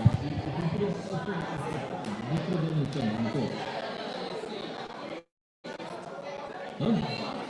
No, you don't have to check. I'm going to put it.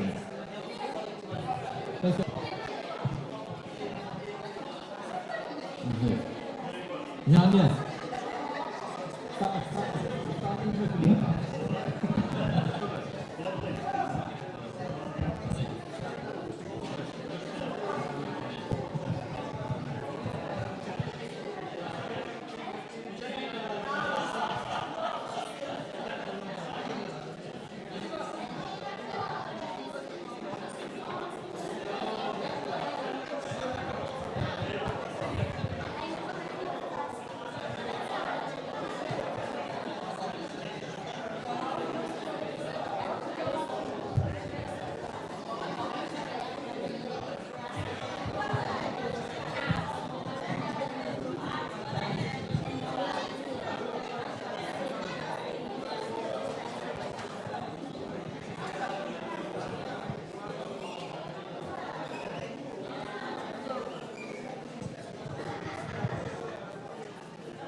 Yeah. Yeah. Yeah. It's gonna be difficult. I'm gonna introduce myself. It's fine. Hello. Thank you for coming back. Can you please settle down?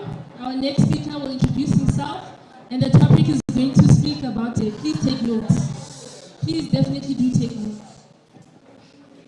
Okay. Thank you very much. Good morning, everybody. Glad to see it's a nice full house today. Those sitting outside, there is some space inside if you want to move in. I am Kobus Piart, not Kriek van die Kerk. I'm in his position today, and I've got the honor to talk to you about the economics of leak supplementation. Myself, I work in the Western Transvaal, Gauteng, and Eastern Transvaal. So most of you will not see me unless you come from that side. It's a very broad spectrum across the country. But yeah, nonetheless, it's lekker to be here. My English is not the greatest, but I'm going to try my best. Right, economics of leak supplementation in cattle. We're going to talk today about supplementing or not supplementing your animals with a lick and the economics thereof. There's important gain by supplementing, by spending a little bit more money on your animals. It gives you the opportunity to get more financial gain out of that animals. And we're going to talk about the 2 seasons. We're going to talk about summer months, and we're going to talk about winter months. Summer where there's green pastures, winter where there's brown yellow veld. Who can tell me when does our summer officially start? Anybody? When does summer officially start?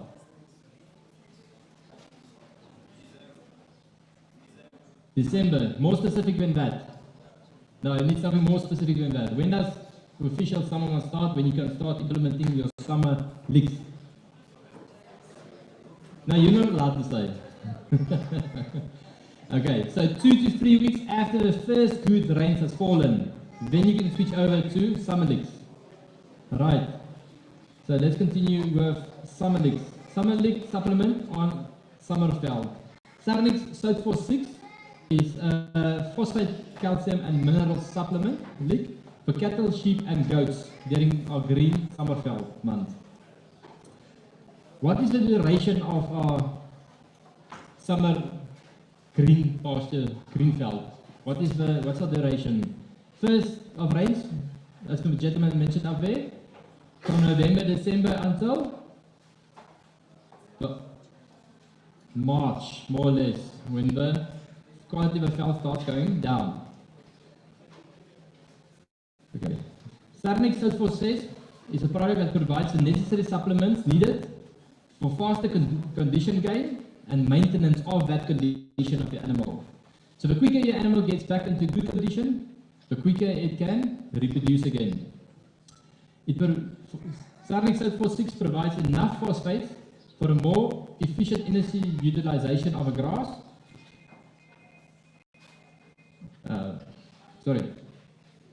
It provides enough phosphates for more efficient utilization of energy from a grass. Phosphates in grass alone is not enough for the requirements of the animal for its maintenance needs and production needs. Hence, we need to supplement that animal. Non-supplemented cattle lose condition much faster, they produce less milk, and it shortens the lactation period considerably. When less milk is produced and a shorter lactation period has taken place, cows end up drying up quicker. They run out of steam, they run out of petrol. They don't have enough milk for the calves, so they wean them off, which is a big impact on the calves and the weight of them. So calves weaned at a younger age, from 2 to 4 months, wean at least 40 to 60 kilograms lighter than animals that has lick supplements. And this is a big financial loss, potential loss for a farmer, which you could have had. Cows that run dry, produce calves that weigh less. And cows that are supplemented produce milk for a much longer period of time, up to 7 months versus 3 to 4 months. So before I go further, I just want to explain something on body condition. Body condition, we work on a scale from 1 to 5. 1 being a drought car, scrawny, very skinny, and 5 being a nice fat balloon. When you push it over, it can roll around. So that's when the comparison for body condition. Very scrawny to very fat. So animals that don't get any supplements during the summer months, those cows end up with a much lower body condition, 1 to 1.5, and this reflects on and extend the period before they gain enough body mass again to get back to a body condition of 3. Once they get back to a body condition of 3, nature gives them an opportunity to look the bull in the eyes, and then the cows can do their business and the bulls can do their business. Until then, nothing's going to happen. Those cows will not stand, they will not go to the bull. And this is a financial implication, because if your cows take a longer time to get back into the cycle, you'll produce much less calves for that duration of a cow's life on your farm. So for 6 daily requirements, for our lactating animals and our bulls, it's 250 grams. For our pregnant animals, it's 150 grams. And for our young animals, it's around 100 grams per day. So for 6 also, if you can supplement a phosphate lick for at least 80% of the time during summer months, you're hitting the spot correctly. We all know it's raining outside for weeks on end. It's difficult to get to your feeding troughs. So if at least you can feed 80% of the time, you'll be fine. Now we're going to switch over to Winter Lick 40, SERNICK Winter Lick 40. When is the onset of the winter season? When does winter season officially start in pastures? Who knows the question to that one? When does winter start officially? Okay. Okay, I'm not looking for a specific month. I'm looking for a specific something that happens in nature, which is the trigger, the indication. Why does the grass change color? Yes, right, first frost. So your first frost that takes place is the indication that your winter season has started. SERNICK Winter Lick 40 provides enough nitrogen, natural proteins, phosphates and other minerals which the animal needs to convert the dry winter veld in the rumen back into the nutrients for the animal. Cattle lose condition in winter mainly because they battle to optimize their daily needs from the veld. Winter grass is much more woody, it's lower in energy, it's lower in protein, and it has much less nutrients than summer grass. Hence, we need to give them more protein, we need to give them more energy to utilize the dry veld better and more optimally. Winter Lick supplements don't maintain animals' body condition, but it slows the rate at which the animal loses its body condition throughout the period of the winter time. So it's not supplementing you're not supplementing the veld, you're not exchanging the veld with a lick. So you must always try to feed the animal what it requires for the specific time during the season. Supplemented cattle ends up at the end of the winter in a much better condition than non-supplemented animals. The cows that gain an idle mass in a shorter period of time during the end of winter towards early summer is the cattle that goes quicker to the bull again, which shortens your calving interval. The shorter your calving interval is between the time she calves until the next time she calves, the more calves she produces in a lifespan, and that is very important, to get a shorter calving interval. That cow is much more economically feasible to produce or to have in your cycle. Good. How we feed SERNICK Winter Lick 40 during winter months? Try to feed at least 3 times. If you can't feed daily, try to feed at least 3 times a week. A Monday, a Wednesday, and a Friday. So our average intake on Winter Lick 40 is between 600 and 700 grams. So good advice that you can take by feeding on a Monday, you'll have to feed for Monday and Tuesday. So 1.2 kilograms on a Monday. And a Wednesday. Friday, 600 grams for 3 days. Friday, Saturday and Sunday, you feed 1.8 kilograms. So the more you feed, the better. And also try to make sure that you guys have enough trough space or voerbakken, that all cattle get an equal opportunity to get to the lick. Because your bigger cows will stand at the troughs and they'll push away your heifers, and the smaller cows will push away and they'll eat much more. So try to have enough trough space available so that your cows can get optimal intake for the daily needs.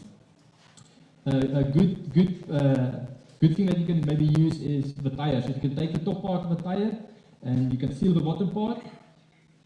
That's the cheapest way to make a trough, and you can make plenty of them by yourselves on a farm with just wire and mesh. So get enough of those troughs available and have at least one tire is enough for 4 big cows when you supplement. So try to put out enough with SwiftVEE. Okay.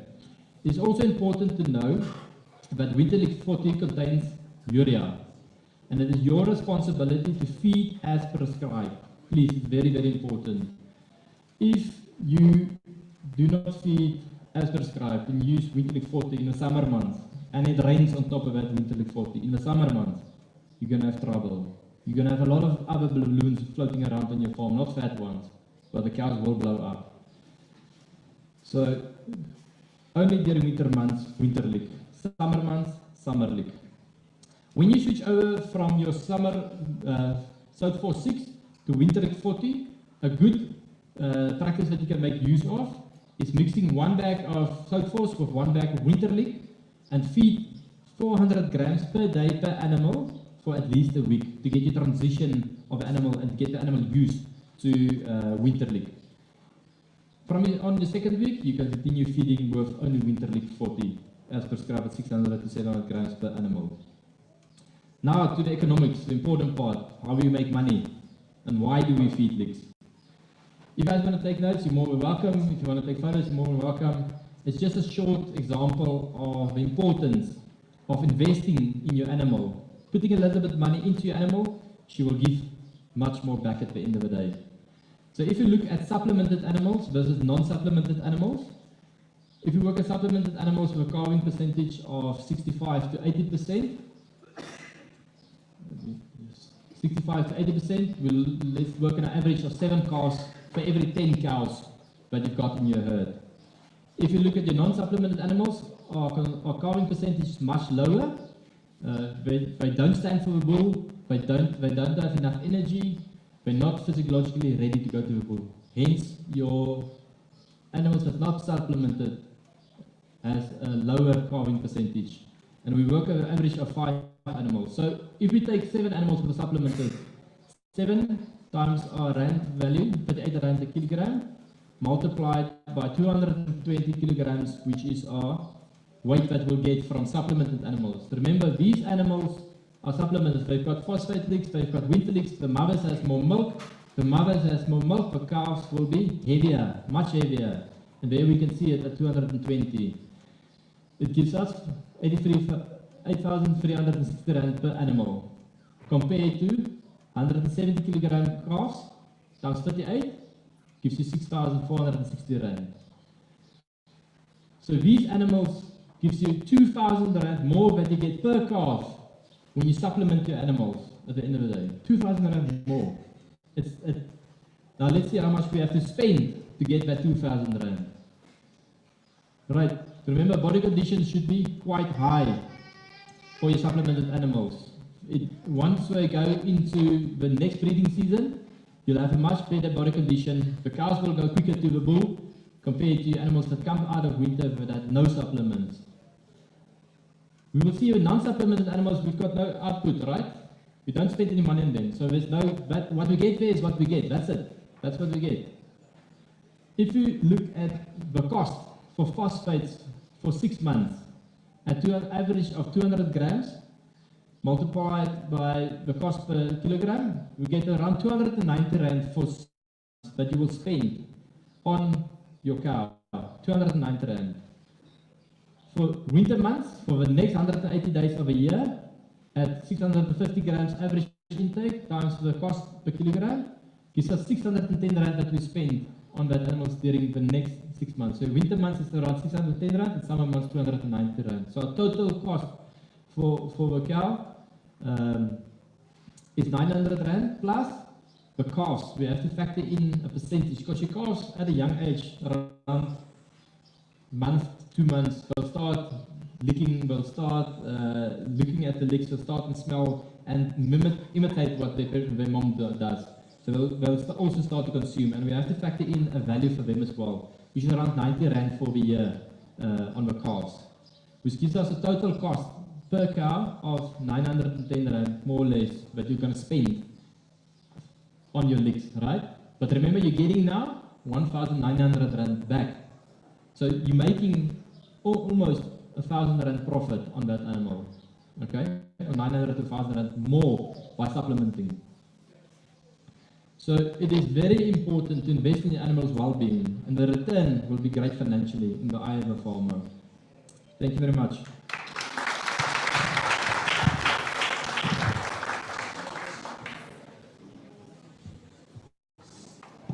If there's any questions, yeah, you're welcome to ask. I'm just going to take 4 questions. Yeah, 4 questions is fine. It's not a question actually. It's just a word of advice. According to my mentor, Deborah Homelela, that was everything that allowed. Okay? While you are still talking about the body condition score and the winning process, now we can see farmers that now it's raining a lot, and each and everybody is glad that it's raining all wara wara. So if it's raining a lot, we will find that now the grass is a little bit tall. So we mustn't get so much excited, because now the rain is taking all the nutrients away. So it is very, very much important to supplement. Don't ever sit back and say, no, the grass is greener, the grass is taller. And then it's very much important to come to SERNICK and buy your leeks. If it's a winter leek, that thing of putting your leeks next to the water is very dangerous. So if ever you feed a little so that they can get done with your feeds. Because if it can rain and you are far away and then that leek gets wet, or you will be into a loss. So now, if ever before winter, because in winter you can supplement before winter. A cattle that you supplement before, it must, so that when winter comes, that cattle must be bigger than squatlaquat.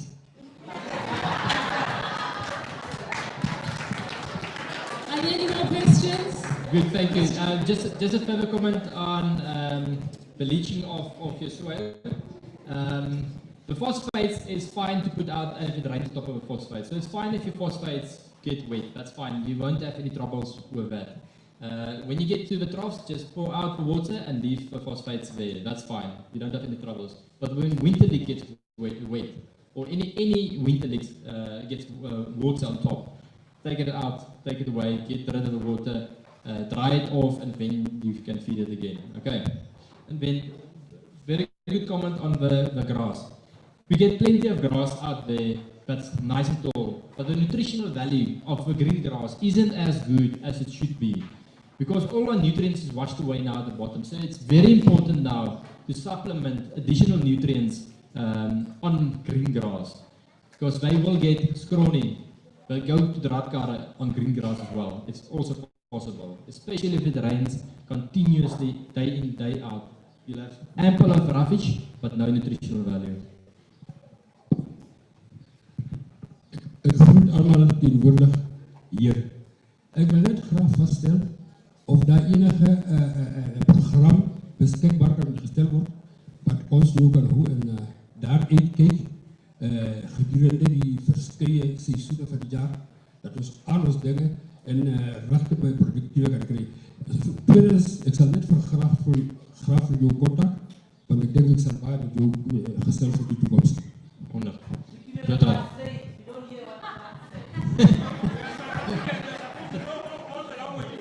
Patrick, 9 of them, 11 languages, you must know all of them.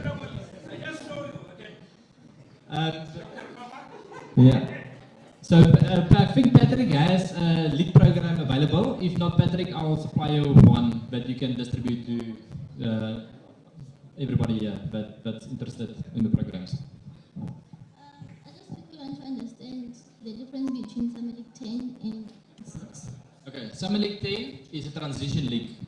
We usually use it for times when we're transitioning from late summer after the grass has sprouted seeds and the seeds have dropped off. Then the quality of the grass becomes lower until you get to winter. So then we use a transition lick, which is SERNICK 10. So that during March, let's say, end of February, March, you can start using a SERNICK 10 until end of April. It's a good time to use it in there. And also a good time to use is when you're transitioning back from winter to summer. That 3 weeks when the green grass starts growing out, to supplement SERNICK 10 at that time as well. So it's a good transition that you can use there. Right. All right, any more questions? One last person? None? Going. All right, thank you so much, Clovis. And contact numbers for those in the Transvaal? I've got business cards. So please get yourself in contact with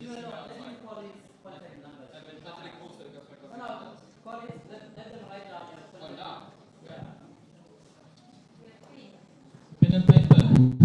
Marks, it's at 078 078 505 505 5363.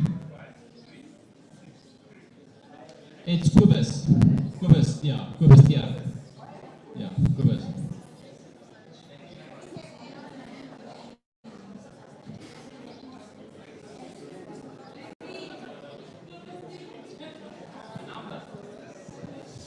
Zero 078 505 5363.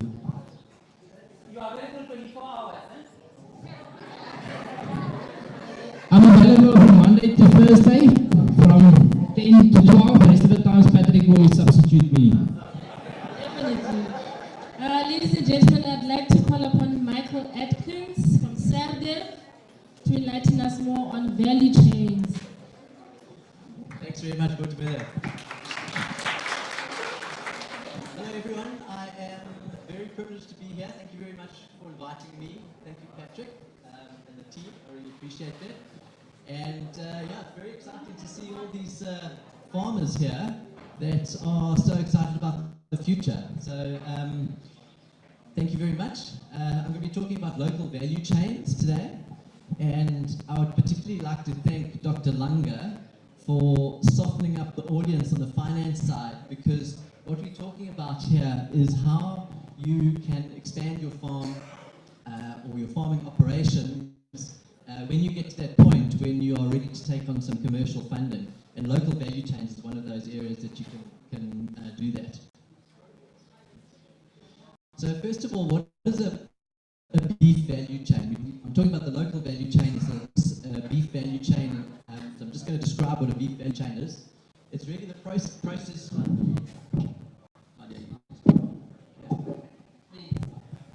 Is that better? Okay. Okay, there we go. Is that better? Can you hear me? Cool. So let me describe beef value chains to you. It's really the process from producing, processing, selling beef from the beginning to the end. So it starts with the inputs. It's your feed, your hay, your weaners. Then it's the farming in a feedlot though, in a commercial feedlot environment. Then taking it to the abattoir for slaughter. Then processing, which takes the carcasses and cuts them up, converts them into products that the market wants to buy, distributing it, and then finally sales. Okay, cool, thank you. So the different sizes of value chains, we talk about industrial size value chains, we talk about local value chains.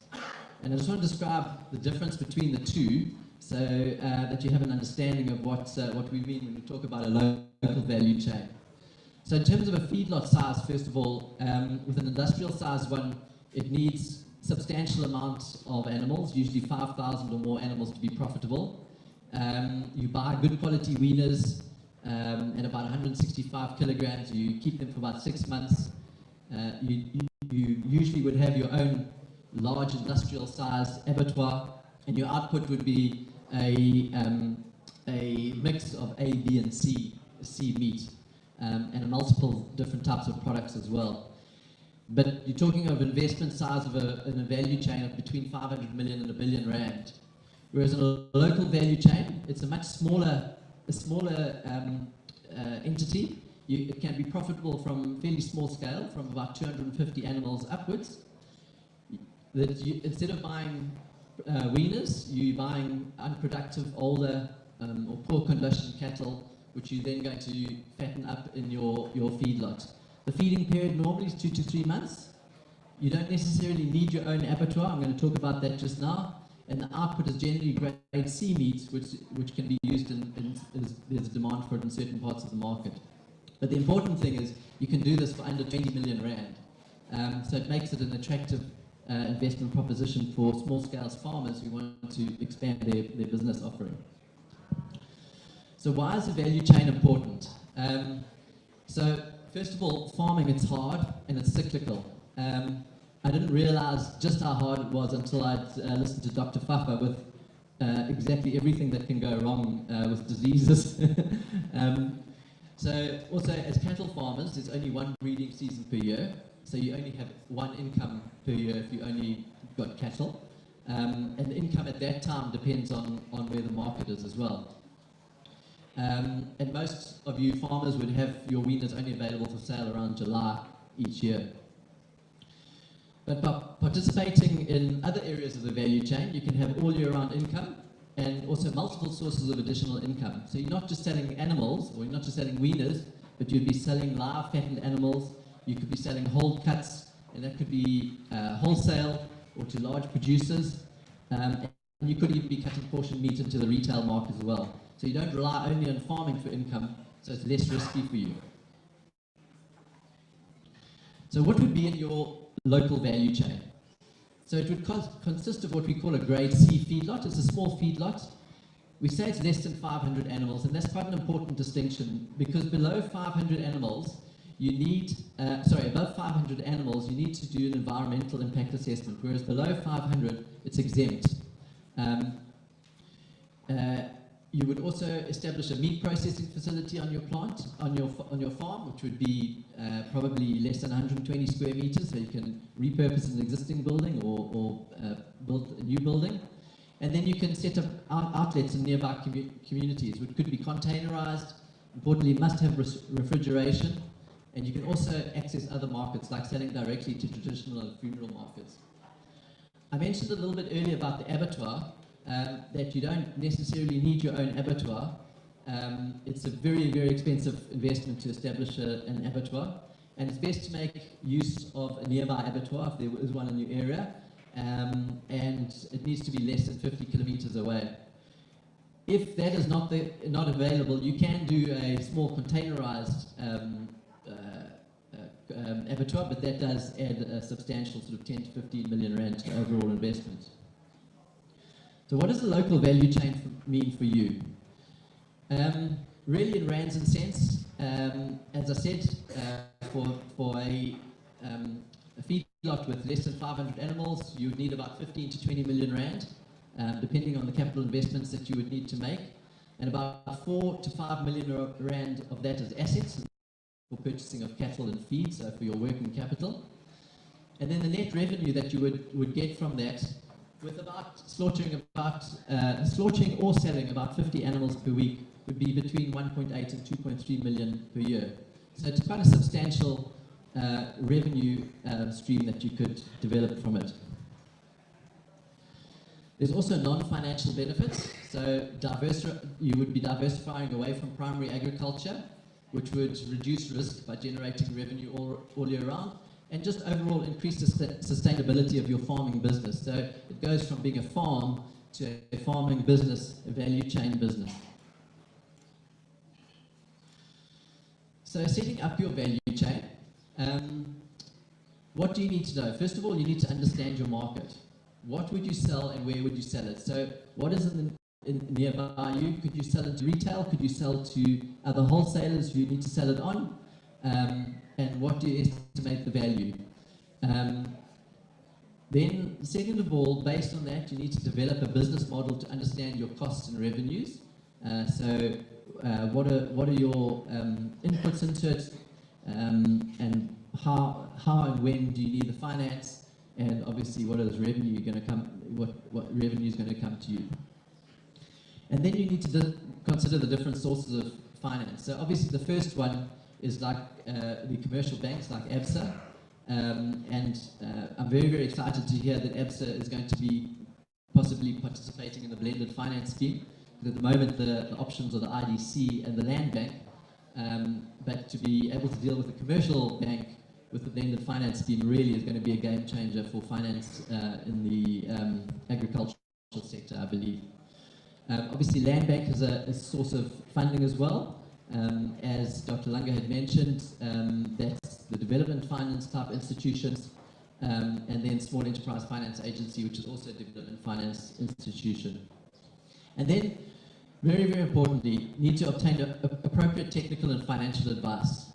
We talk about here running a feedlot, running a processing plant, running sales outlets. These are all very different skills to primary agriculture, which you're doing, but it is an enhancement of what you're doing. And fortunately, SERNICK, we can assist you with this entire process, including on the technical side as well, with the design, setup, application for finance, and importantly on the operational side of your value chain, setting up your business. And I just want to say thank you very much again for the opportunity, for allowing us to talk to your Farmers Day today. And if anybody has any questions, I'm happy to take some questions now. Or please, you can contact Petra or myself via contact details. And I see one question already from Miriam.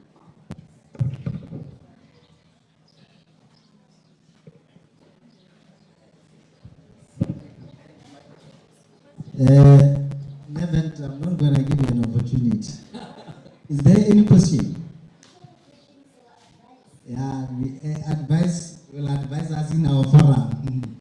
I saw there's a question there. Is there any other question?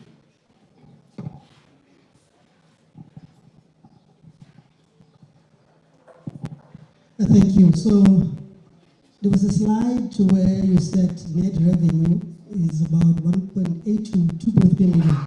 So just for clarity, is that net revenue or net profit? That is your net profit. Okay, thank you. Yeah. We are talking money here. We must ask questions.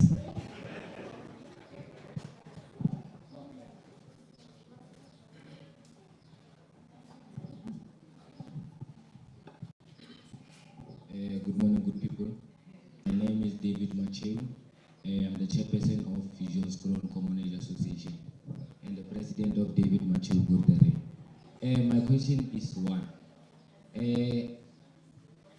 Due to the fact that we emerging farmers, we might have the ambition to create the whole chain, but there are some of the things of which I did try to try and create a full value chain, because I'm a sheep farmer. I did sheep business due to the challenges that we got into the farming. But my point is, when I produce sheep, then I take it to the abattoir to slaughter for private. Then I take the meat from the abattoir and maybe with packages, and I'm trying to sell it to the public. Is that leading to a certain type of a complete value chain? Because at the end of the day, I'm still disposing my product. But the challenges that I've been struggling with is that we need to, like the SAMIC laws, in order for us to sell meat that is safe to the community. So I just needed some clarity in that, is that are we in the right direction? Because we are producing sheep and other animals also. We are taking them to the abattoir and slaughter them private. So it means that even though that we are not in the full value chain, we are not doing all the things ourselves, then it also comes back to our pricing. Then if we don't have a formal contract, maybe with formal companies like Spar, Pick and Pay and all these companies, market in a local space. There are some of the certifications of which I need to get. Thank you. Yeah, so first of all, to answer your overall question is, yes, you're very much in the right direction. You're participating in the value chain. And sometimes it's not that you are able to fully participate in it, but you can have elements of it and develop into the other elements that you don't have. And I think that the one thing that you touched on there is the market. So the nice thing with the local value chains, it's focused on the local markets. But the idea, though, is that in time you can also expand into other markets. And if you want to get off-takes, then maybe there's an opportunity to sell your meat to a big producer who needs grade C meat, for example. So there are various ways to, let's say, skin the cat, as it were. Thank you. Any last question? Can it please be a question? If it's a remark, must be just a 10-second remark and a question. Just pardon my ignorance, but does SERNICK have franchise opportunities, or is that a consideration for future? No, we've never investigated franchise opportunities, but the chairman is sitting here, so I'm sure it will be something that could be considered. Thank you. Thank you very much, everybody. Thank you. Yes. Thank you very much, Michael. I'm sure we are now aware that there are more opportunities than just being a primary producer.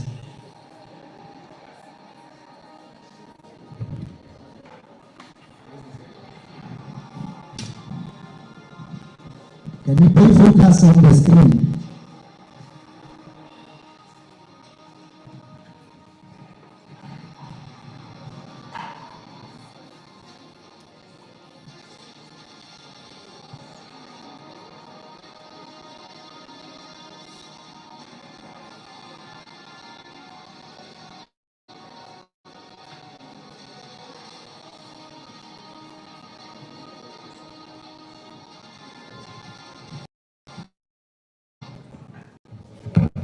Thank you.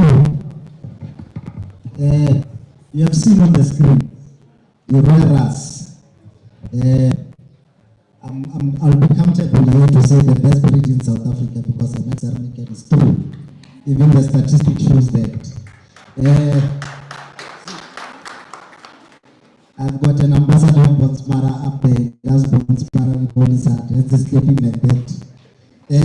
Now we are going to the last part of the first part, the last item of the first part of the program, and it's very important for us, especially as cattle farmers, is that you must know what is it that you are farming with, and you must know what it produces, and for it to produce ultimate result, what is it that you are supposed to do as a farmer. So now I'm going to call Louis from Botsmara, South Africa, who's going to talk about how to select a bull. Not every bull is just a bull that you can put into animals. You must select.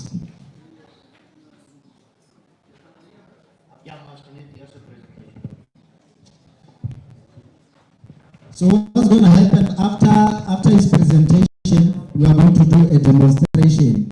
So we are going to humbly request those that are in the ring and even the cameras, we're going to take them out and we'll request you to go out after the presentation for the demonstration.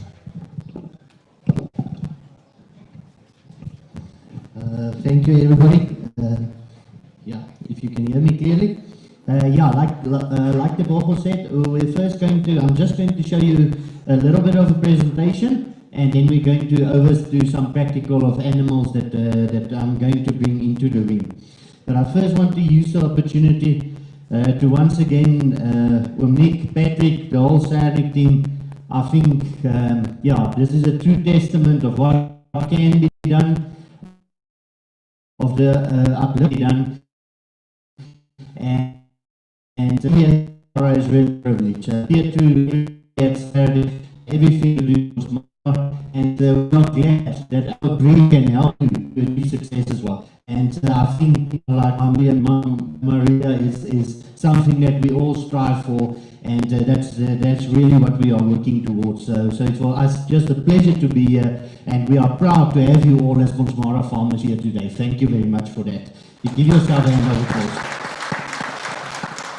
And then I also want to use the opportunity quickly to introduce to you Sandile, if you can stand up please. Because we saw this big gap in the market, and because we really see how much work there is to be done, we decided to appoint another breed advisor. So we've appointed for Sandile Souza. He's down from Durban, from Ishalwe originally, and he can talk 7-8 languages, so he's almost as good as Patrick. But yeah, Sandile is going to be working in the field, so please, Sandile will be here for the whole day. Get his number. I hope you brought all your business cards, Sandile.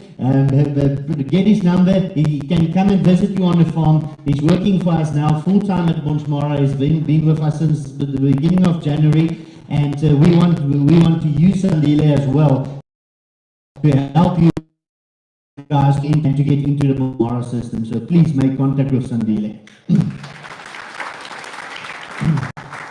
So yeah, Patrick asked me today to talk about a topic of how to select a bull. Now, how to select a bull is probably one of the most important things that you have to do in your farming enterprise, because the bull is going to determine your profitability for the season to come. So it's not a decision that can be taken lightly.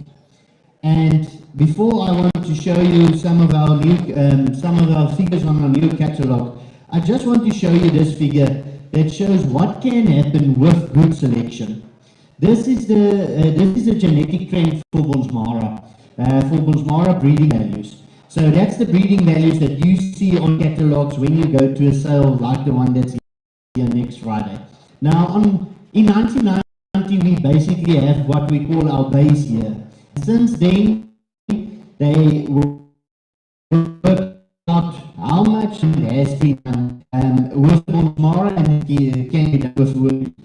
Now, if we look at this red line here is birth weight.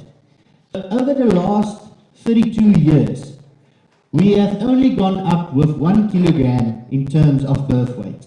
So animals is at calf not getting heavier. But if we don't make them heavier at calf, how do we get it? That blue line there, that's our weaner potential. So average Bonsmara calf is weaning 15 kilograms more than they weaned in 1990, than they weaned 30 years back. So if you go and buy a Bonsmara bull that's on breed average for weaning direct, you're already getting a genetic improvement of 15 kilograms. And that's what we are working towards. And we didn't make the animals bigger, we didn't make the animals higher on the legs. You will see the bulls that we are going to discuss today. So how did we get that right? We put more length on the animals, so we're breeding for longer animals, and the mature weight of animals has actually gone up. So without making animals bigger animals, we're putting better capacity on animals. And how did this come along? This excellent picture that's giving you an advantage as a weaner calf producer, we did this with selection. So that's why you as a farmer, doesn't matter if you've only got 5 cattle, doesn't matter if you've got 2,000 cattle. You as a farmer must be able to look at your selection and how important it is to select the right type of animal for your farm. So what do you have to take into account before you select a bull at an auction? First, you must determine your breeding objective. You must determine where am I going to go with my herd. Nobody else can do that for you. Patrick can't help you with that. The Bochel, Botumelu, everybody that's helping you, Sandile or me, we can't do that. It's your herd, it's your cattle. You've got a dream where you want to take them. So determine your breeding objective. What do you want to achieve with her? Where do you take? Then go and you must be critical about yourself. You must go and determine your cow herd breeding potential. And this is very important because although we're talking about the bull today, remember A bull is a big percentage in terms of if you've got 50 cows, then a bull, 50% of the genetics is going to come from the bull. But every cow in your herd, she must work as well. And you can go and buy a R1,000,000 bull, but if your cows are not of proper quality, then you're not going forward. So you must go into your own herd and be critical of yourself and see which cows are my best cows, which cows are cows that I have to start to take out of my herd. They are not producing for us. So determine your cow herd, the breeding potential within your cow herd. And then you must go and look at specific character traits. Remember, some character traits can help you with something, and some of them can actually drag you down. And if you've got a problem with something that's affecting the functional efficiency of your cattle or the adaptability of your cattle, then you're not going to get success. Remember, if we don't farm with happy cattle, then we are not happy farmers. So we must be able to determine, is there a characteristic trait in my herd that I need to work on that will help me with the fun? And it can be anything. It can be like bad hooves in a herd. If your cows have bad hooves, then they don't want to walk in the veld. They don't want to go to the furthest points of your grazing to go and get grazing. If your bull's got bad hooves, he's not going to follow the cows when they are going to the veld. So if you are in an area where the animals have to go over extensive or in an extensive area, your animals have to walk far every day to go get their feed. And if they can't walk, then you're not going to have animals that's producing for you. So that's something that you can start look for. Do I have a problem, like say with hooves? And if I've got a problem, then I know when I buy a bull again, I must buy a bull that's going to correct that problem with my progeny. So that's very important. Look at specific traits and determine, do you need to improve, or is there any specific traits that are a problem? Then breeding values. We're going to look at the breeding values now, with the that's on the catalogue, and then we're going to look at the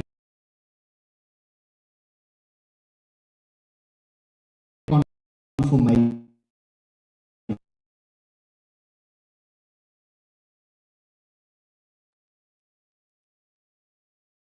If animals has not been tested, Bonsmara would have never gotten this right.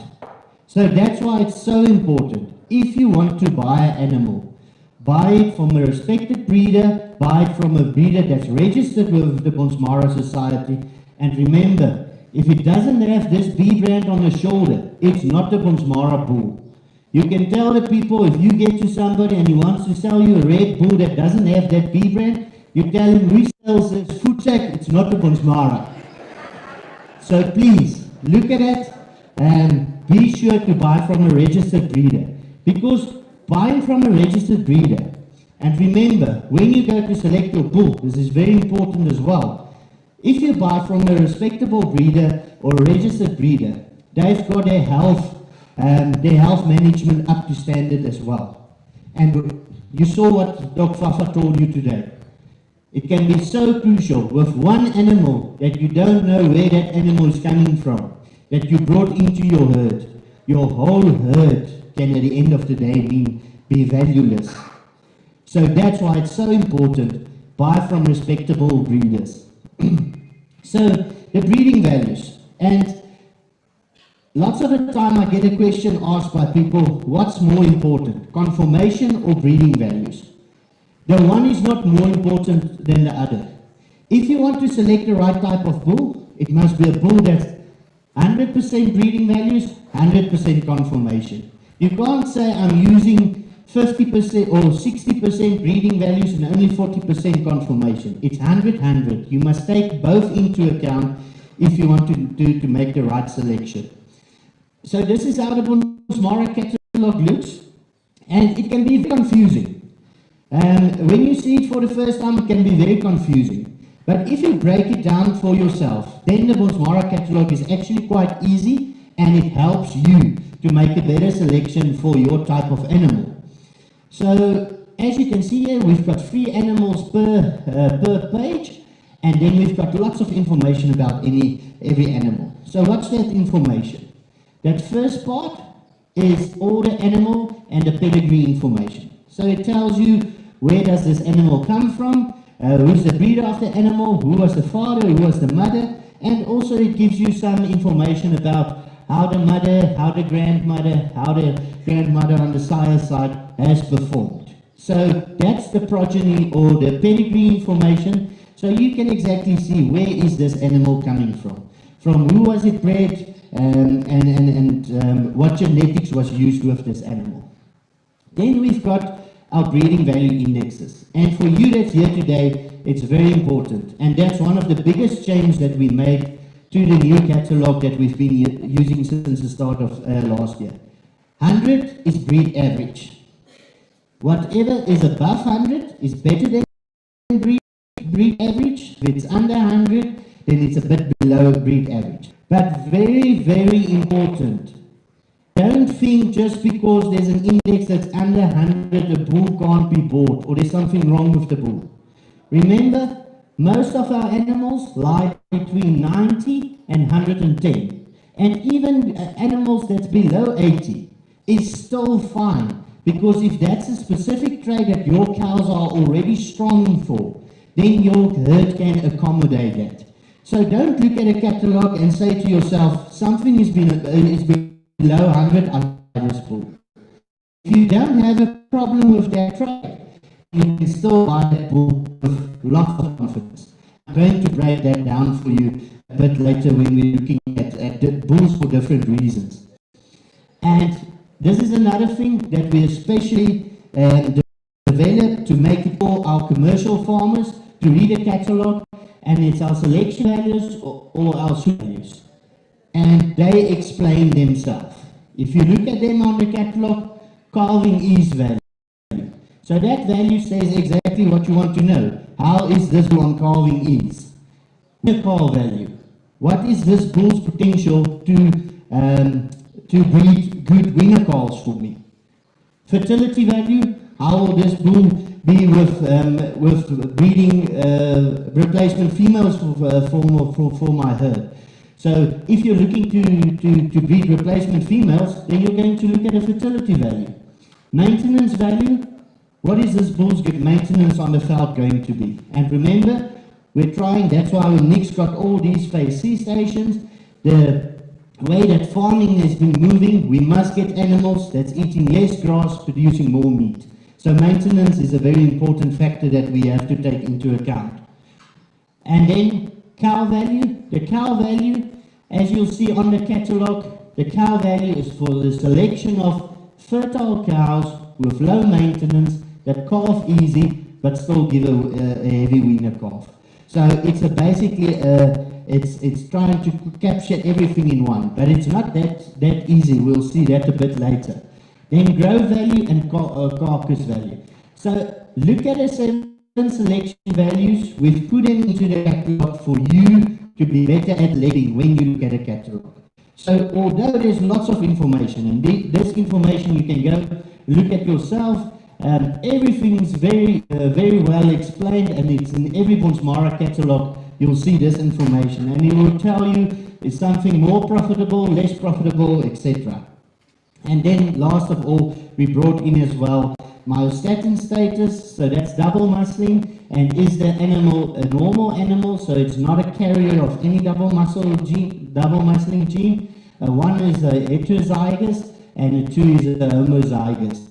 But remember as well, if your cows your cows are zeros, don't have double muscling. If you've never struggled with that in the past, then there's no reason why you can't buy a bull that's a carrier of the gene. Just make sure the bull after that is a clean bull again, or a normal bull that doesn't carry the gene. So, now we want to select our cattle. And now I've showed you, we've got a catalogue, but what do you need to look at? And we divided basically, for today's purpose, we can say there's 3 types of bulls that we want to look at. We want to look at heifer bulls, or I don't really like the term heifer bulls. I prefer calving ease bulls.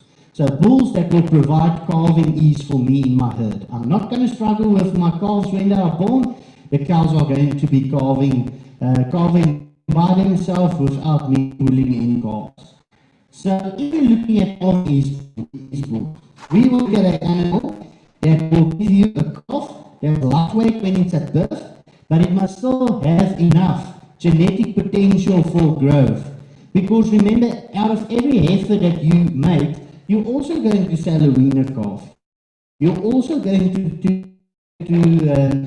that race there for her. So you can't say, just because I want to use this bull first, I'm going to throw all the heifer calves or the calves that's born out of my heifers away. We can't do that. So that's why it's very important, and that's why I like the term calving ease bulls. So this is what we're going to look at. So if I want to go and look at a calving ease bull, I'm going to look at that first value, calving ease. Now this bull, this is lot 1 that will come on the sale next week. All the bulls that I'm going to use today will be on the sale next week, the 3rd of February. So the first bull, lot 1 that I'm using, that shows us the figures of a calving ease bull. So this bull at calving, it's 190. So it's got lighter calves than the breed average. So you know this bull, you will be able to put him on heifers that is going to calve for the first time after you mated them, and they are still going to get nice small calves without hurting your heifers. So you can't only look at a calving ease value. You have to go and look at your weaner calf value and your growth value as well. And because we are looking for a bull that's going to give us a little bit of smaller calves, remember, growth starts already in the stomach of the cow. So since the cow has been mated, growth is already starting. So you can't expect the bull to have good growth when it's little, but then suddenly, or little growth when it's still in the mother, and then suddenly have lots of growth after birth. It's going to have a factor. So if you're going to look for a calving ease bull, then you must know the chance of your growth value being a bit lower is very good. But that doesn't mean a bull can't be used. A bull like this is an excellent bull. It's calving each value of 119. I'm going to get light calves. Weaner calf value 98. So it's on breed average. So I'm still going to get that profit or that genetic potential of 15% better than where we were in 1990. I'm still going to get that from this bull.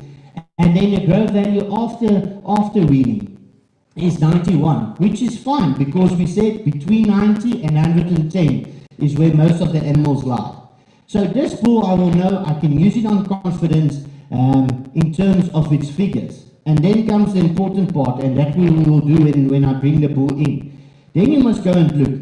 So my breeding values are fine to use this bull as a calving ease bull, but how is the bull looking? And that I'm going to show you when we get the bull into the kraal, and I'll show you the shoulders and everything we have to look at to make sure that this bull actually will have easy calves. And then here's another example, and I specifically use this example because lots of times we think we can't use an older bull on our heifers. And that's wrong to think that. The older bull can be used on heifers as well. And the bull that the second bull that we have here as a calving ease bull is lot number 8. And look at this bull. It's actually what we're talking about, a curve bender. So you've got calving ease, it's 110, so it's above breed average, it's going to give you light calves. And then look at the weaner calf value, 106, and the growth value 140. So it's actually above average on growth as well. And that's why we call it a curve bender. Small calves, it's going to give you small calves at birth, and then it's going to grow you nice big calves up until winter. And these are the bulls that is actually, and they are, I won't say there's a few of them in the industry, but you don't get a curve bender like this every day, and that's why the people are willing to pay a bit of extra money for a curve bender like that. And we're going to get lot 8 in as well, and then you'll see. It's already a 2017 bull, so it's a 6-year-old bull. So even though it's a big bull, the figures that's been accumulated from his own calves that's already on the ground, from his mother, from his father, the grandsire, the grandmother, or the granddad, everything shows us that this bull is a tried and tested bull, and even though it's a big bull, it can still be used on heifers. So that's what we want to see. The second thing that we want to go for And that's the thing that's very nice to go for, and I think we all want to go for that, is weaner calf producers. And that's especially if we've got some maize stow over left, or we've got good grass like we have this year. And exactly like Ma Miriam said, you must be careful with years like this. Our grass looks like this, but the nutrients in the grass is very low. So be sure to add your licks and supplements that's needed to give your animals all the micro minerals that they need. So a weaner calf producer. So now we know we want a bull with a growth. We want a bull that's going to be good growth for us. So the weaning direct after the calving ease value is going to be a bit lower. But if I use this bull on cows, it's fine, it's 100%. It will do nothing on cows that is already calved. It's just not a bull that I would suggest to use on heifers. So that's why it's very important to go and look at a calving ease value and look at a growth value. 122, look at a carcass value, 180. So we know this bull, it might give us slightly heavier calf, so I use it on my bigger older cows, and then I'm going to get big weaner calves out of this bull. And the same with the next bull. This bull is quite a nice extreme one. And here's another one that we can see, 102. So the birth, the calving is actually 100% on breed average. But then look at that weaner calf value, 139, growth value of 132. So this bull, when these calves are born, you're going to hear them grow as you stand, as you are looking at them. And it's still going to give you a nice, a small calf that's going to be able to calf easy. So that's the two things that you can look at when you're looking at a catalogue. Is look at your calving ease, look at your growth values, and then very important, the third one that we said as well, fertility value. And look at these bulls, both these bulls, 105, 107 on fertility value. So I know if I've got heifer progeny out of this bull, I would be able to keep them as replacement heifers if the conformation is right. And that's what we want to see. And then the last one that I want to show you is what we call a middle of the road bull. And that's those that we say between 90, between 110, and it's bulls that you can use on either your heifers, either your older cows. If you've got only 20, 30 cows, this bull will actually work with all of them. You can use him on younger heifers, you can use him on older cows. He's going to give you nice light calves, and he's going to give you lots of growth afterward. So that's why we put this catalogue out. This catalogue is not for you to think it's chaotic and it's lots of figures. It's actually for you to understand better what you are buying.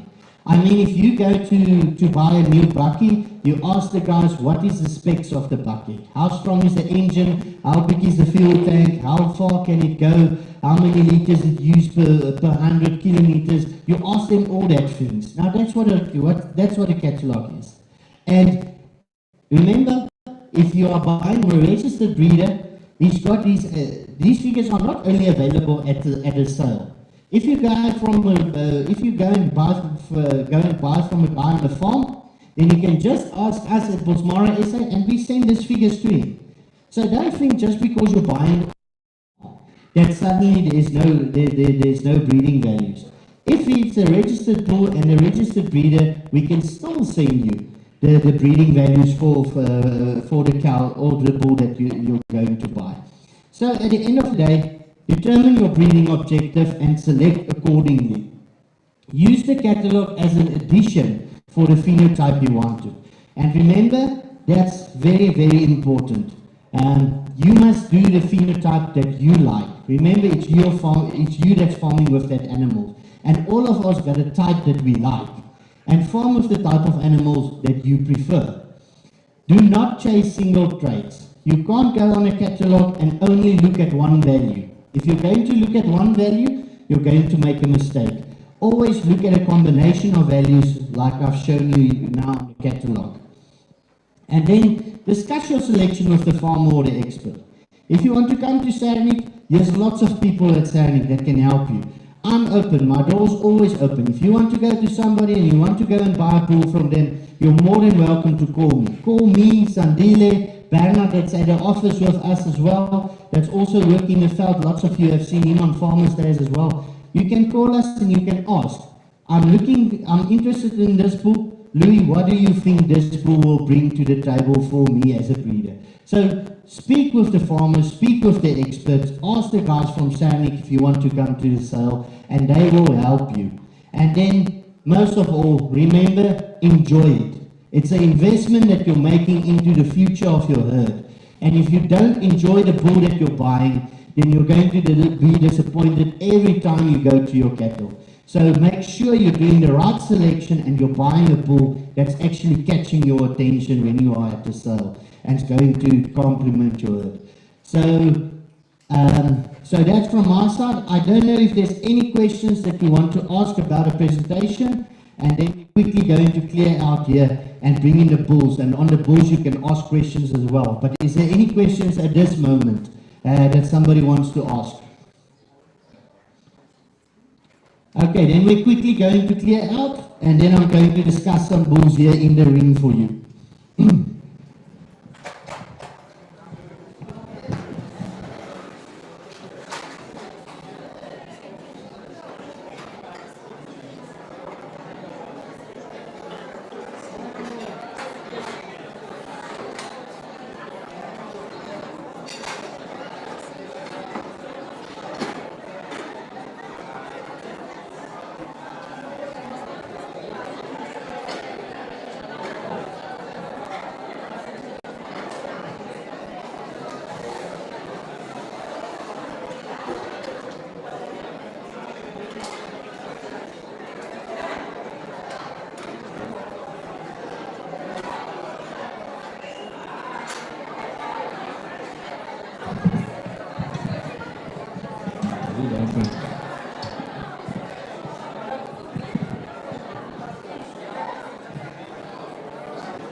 Yes, yes. Yes, I will send it to Patrick and you can distribute it. Yes. No, I think that they should be, I'm going to give it to Patrick and then they can send it to everybody that's signed on here. Okay, then you can just can do that. You can open your parties. But in your phones, yeah, just send us an email.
Okay.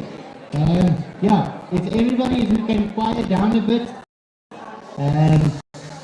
As you know, we are working with live, and we don't want to spook the bull when he comes in. So the first bull that we've got here was that first bull that I've had on my side. That lot number 1. So this is a bull. When we are looking at this bull, we'll see immediately, can you see, the first thing I always say is, if you are going to buy a bull, what you want to see, you want to see you're buying a sorry? Look, James?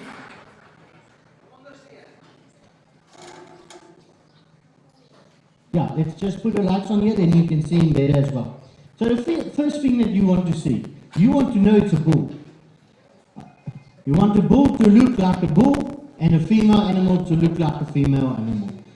So you don't want to be wondering, is this bull actually a bull? And if we see this bull coming in, we can immediately see, look at the masculinity, look at the good size of the bull, and it shows us it's here to work. So what are we going to look at if we're looking at a calving ease bull or a heifer bull, like we said, but let's rather talk about calving ease. The most important thing that you're going to be looking at is frame size. Remember, you don't want a big bull like that to put on small heifers.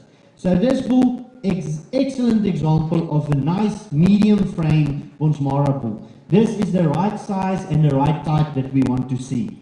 So now we must go and look, has this bull anything on his conformation or anything on his body that's going to make a problem when he's going to be calving from heifers that have a small pelvis? Remember, the heifers is still growing. And the biggest thing that we're going to look at is the shoulders. Remember, if you've got very wide shoulders, that's where that bull is going to get stuck when the heifer is calving. Then the shoulders is going to get stuck. So this bull we can see, even though that this bull has excellent muscling, it's got very good conformation, we can see this bull is not very excessively broad in the shoulder. So when you go at a sale and you want to go and buy a bull that you can use on heifers, take a look at the shoulder of the animal and make sure that it doesn't have excessive shoulders. As it's moving around, can you see? The shoulders is nice, it's loose, but it's not sticking out like this. So you know the birth channel, in the birthing channel, the bone structure of the calves will actually be able to pass quite easily. Then we can see, if we're thinking that, okay, this bull's maybe going to give us small calves, but is this bull going to give us good weaner calves? Look at the back of this bull. Can you see how nice flat that back is? Can you see how broad that back is? And that's what we want to see. So we know the muscling is there. So now we know I've got a bull that's going to give me calves that will be able to go through the birth channel of a heifer animal, but his calves will be able to grow after that. And together with that shoulders that we don't want to be sticking out, we want a nice moderate head. So you want a strong male head, but it mustn't be this big oxy head that's going to get stuck first. I mean, how many of you have lost a calf or even lost a heifer as well? Because it was only the front paws that were, the front legs that was coming out, and then the head was stuck. You don't want to get that. And that's what we see in this bull. Look at a nice eye-band development, look at a nice broad muzzle, but still it's not excessively. So we know this bull has got everything we want to be a strong grower, but still be able to be good with calving ease for us. And I think this is an excellent bull to open the sale with next week, and we can see on the conformation of this bull, this is an excellent Bonsmara example of the type of Bonsmara that we want, and it can be used on our heifers, on our older animals, and will make an improvement for any herd. And to think that this bull is a 20, this bull's number is 2030. So this bull is only, basically I think he was born, I don't have my catalogue anymore, but I think he was born in November. So this bull is just past 2 years old. So imagine how this bull is going to look for you when he's a nice mature 5-year-old bull, and the improvement that he's going to make in your herd.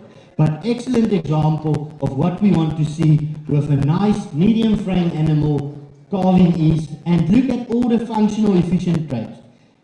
Do you think these hooves are going to start to grow? They're not going anywhere.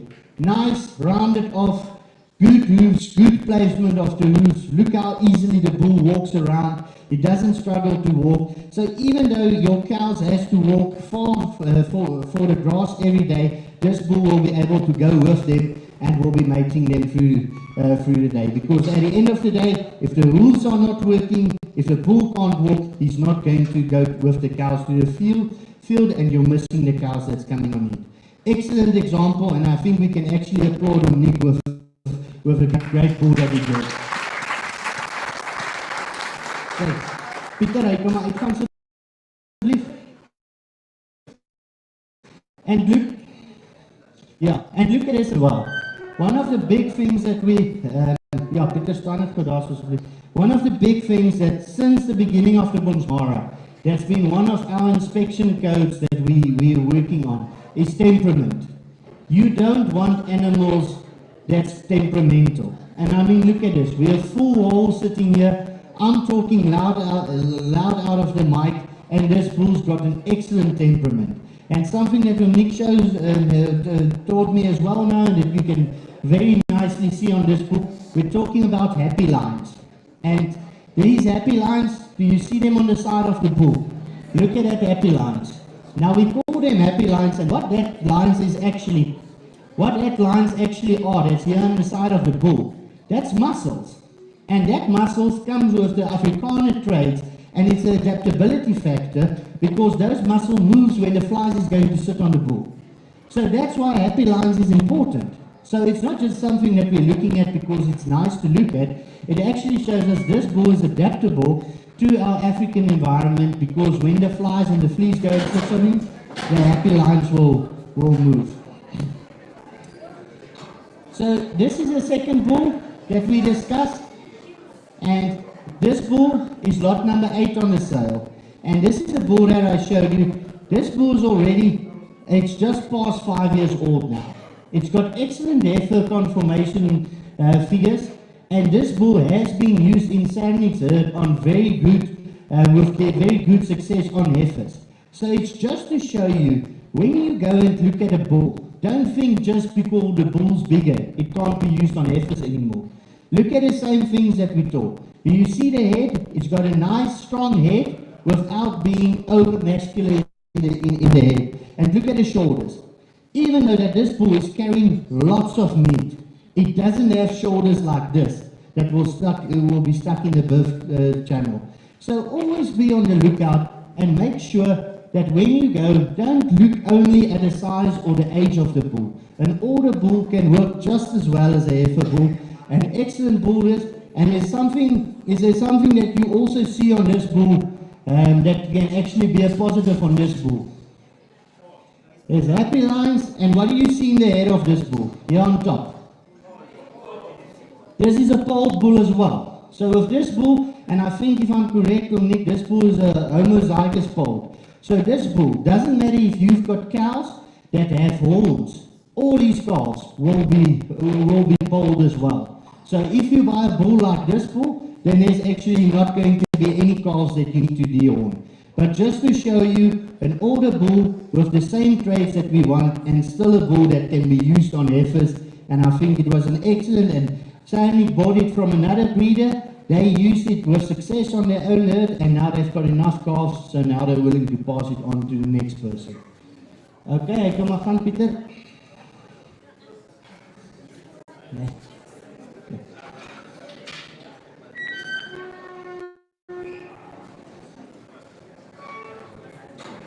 You see it? Okay.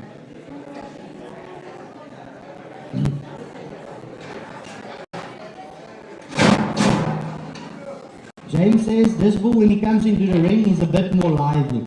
Now remember, there's a difference between having a temperament in terms of being wild and being a bit lively. And the bulls that are normally a bit lively is also your bulls with high libido. Those are the ones that's all the time walking in the kraal and always talking as well. They want to know where's the cows, because they want to go and work. And if we look at this bull, immediately we can see. Do you see the difference in frame size? It's a bit bigger bull in terms of frame size. Remember, this is a young bull as well. So it's a bit bigger in frame size than our previous bulls. And that's why we're looking at a weaner calf producer now. So it's got a bit more growth. It will not be, and can you immediately see, you people that's sitting on this side now, can you see the more prominent shoulders? So immediately it tells us that this bull I must not use on my heifers. But on cows that have calved in the past, this bull will be excellent. It will still be working, and then look at all that growth. Do you see that long muscles in the hind quarter? Look at that muscles. That's all meat that's sitting there. Look how nice it's over the back. Look at a nice strong head, and then look again at the hooves and the formant of the hooves. And this is a bull that shows us, if I see this bull, then I see the nice winner calves that I'm going to get, that I can send here back to SERNICK to get some good money from them. And that's what we want to see. So this is a type of bull on your bit bigger animals, or even if you are still transforming into the Bonsmaras and you've got other breeds as well. This is a type of bull that's excellent for a crossbreeding system as well. It's going to complement it, and it's going to give you very, very good hybrid vigor. So excellent bull this as well, and is going to be lot 6 on the sale next week. Peter, I can have Thank you.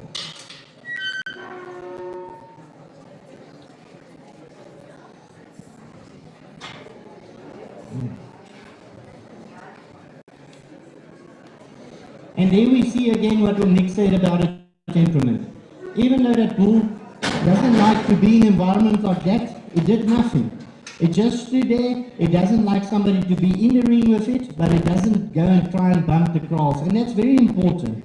If you are, with my work with Bonsmara, I'm only a part-time farmer, and if I go to the farm on a Saturday, and half my morning is a struggle just to get the animals into the kraal, then I don't want to farm with them anymore. And that's why temperament is so important for us. So this bull will be lot number 10 on the sale. And again, we see here a bull that will be excellent on weaners. And if you remember correctly, this bull calving ease was actually quite close to the average. I think it was 102. So it's about on the average. And do you see, it doesn't have that big prominent shoulders that we saw in the previous bull. So it shows us that this bull, I will be wary to use it on small heifers, maybe more grown out heifers. I will still use him, but it's going to give us the growth. And look at the excellent broadness here between the eyes. Look at this muzzle of this bull, and look how it carries along. And the best feature of this bull, and I saw it yesterday when we went to the veld to go and to take them out of the veld, is look at the length of this bull. This bull is long.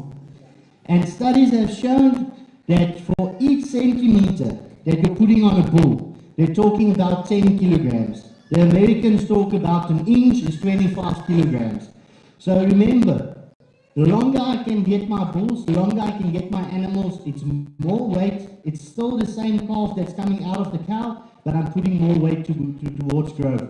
And this bull is really, it's an exceptionally long bull, excellent muscling. Look how nice, clean the sheath is on the belly of the animal. The scrotum is perfect. It's really a very nice bull, this one. And it's a bull for those guys that want to have nice heavy weaners, that have cows that have calved before. It's a bull that you can use on ease. And like I said, even on bigger heifers, I would actually consider using this bull. If I've got nice grown out 2-year-old heifers, I don't think this bull will be a problem on them. So actually a type of an all-rounder bull as well.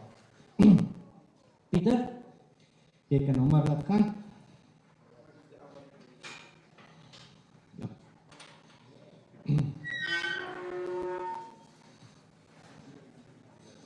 And look at that hind quarter.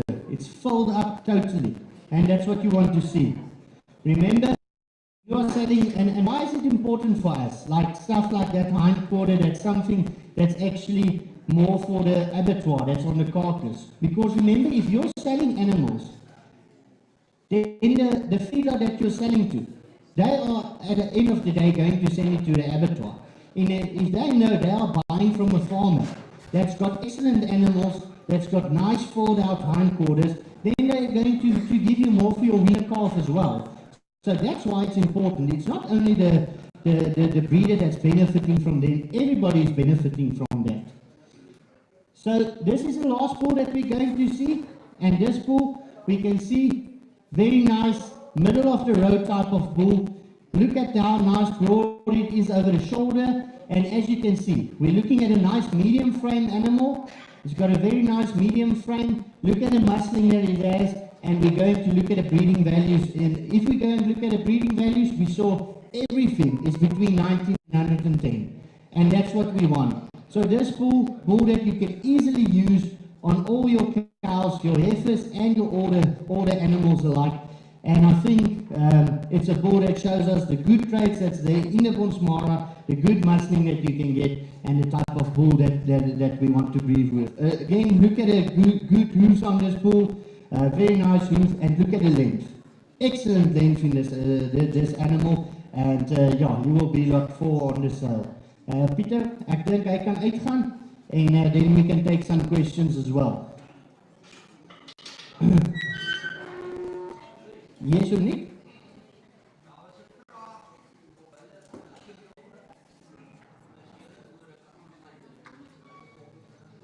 Yeah, well, we've been working on that for a while, and me and Sandile is actually busy with that program. We're going to put a program together that we're actually submitting to council on the 7th of February. So hopefully by the end of March, all of you who can actually start to join the society as a commercial breeder, and we're going to make a space where commercial breeders, we've already talked with Pietro this morning as well, so we're going to have trainer days for the commercial breeders. So it's something that's coming in now, and me and Sandile is busy working with the blueprint of that, and we're looking forward to, we hope if everything goes according to plan, that by the end of March, we can actually accommodate you in the society as well, because it's one of our things that we want to expand the society with, is by including our new entrant farmers as well. Is there any other questions? Any question? We have 4 minutes for questions. Hello. Hello. Thank you for the good talk. When do you determine the breeding values of a bull?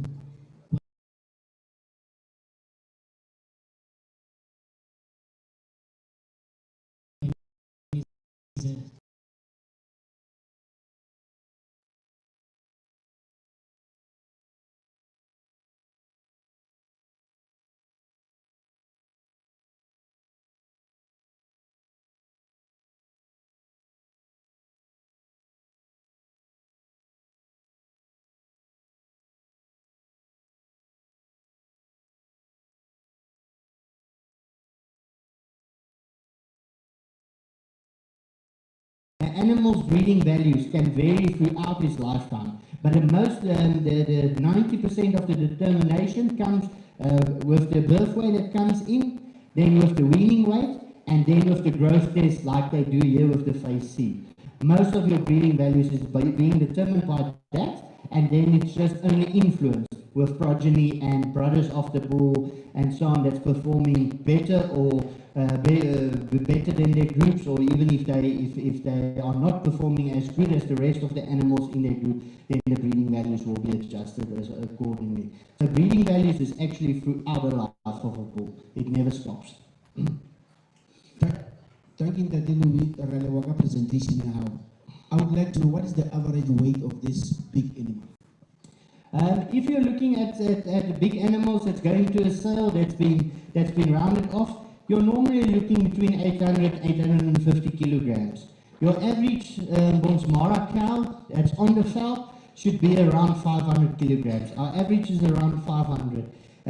Your environment is going to be determined of a lot of the things as well. So the guys in the eastern part of the country, they've got a bit smaller frame animals. So their cows is around 450, 480 kilograms. The guys in the western part of the country, they've got a bit bigger framed animals, so they're around 550. But the overall average of a Bonsmara cow is around 500, and a bull like these that are on sale condition now, they're between 800 and 850 kilograms. Okay, Good day, Mr. Louis.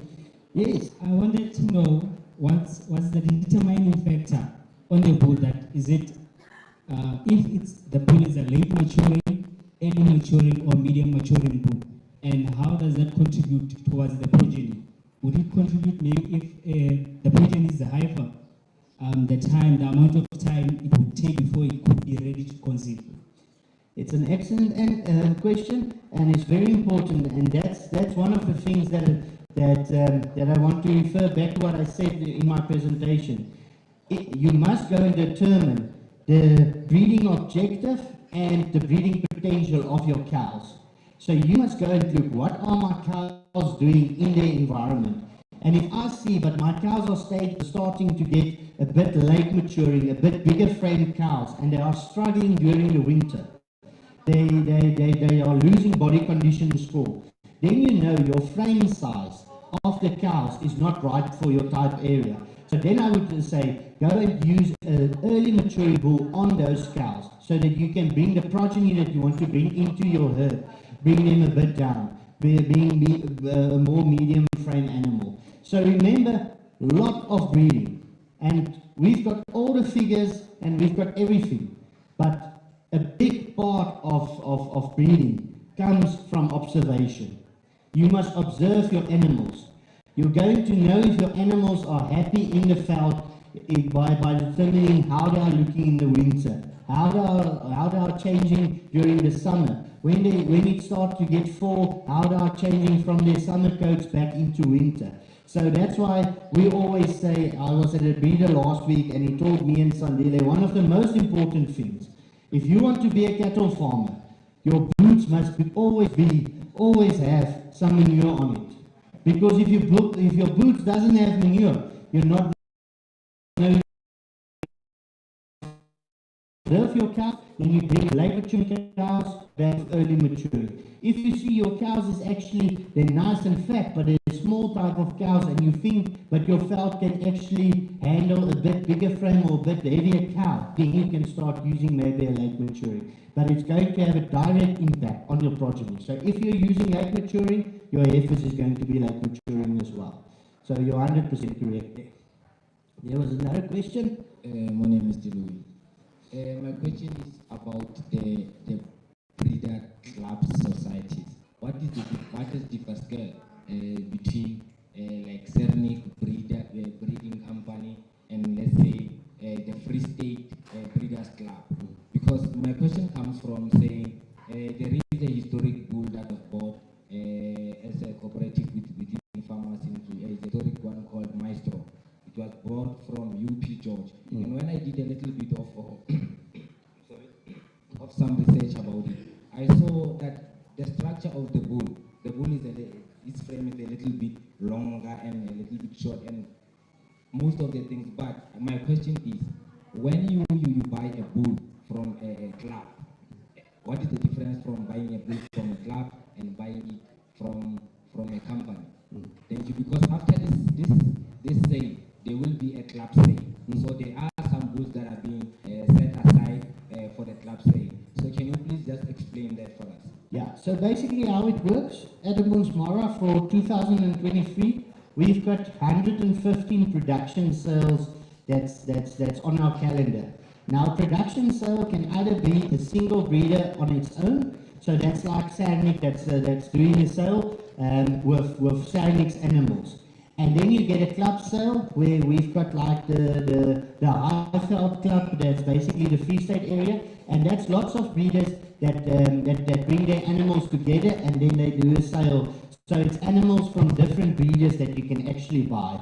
And then you also have groups, like for instance, some of the guys like Benjamin Bosch and Paul Maria, Quali Trio. They are two individual breeders, but they do their sale together because they, as themselves, they don't want to do a production sale by themselves. So they're actually partnering up.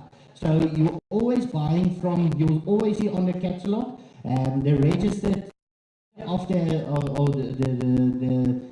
the breeder which the animal is registered to. You'll see there in the catalog, and then you know I'm buying now a bull from SERNICK, or otherwise I'm buying a bull from say for instance, one of the guys that's in the club, so the club sale is basically just breeders coming together and putting their animals together to get on a sale. So any other questions? There's one question on top there.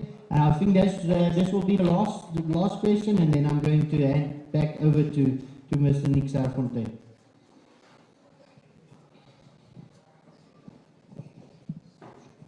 These people we have money from Royal Buffalo. Thank you, sir.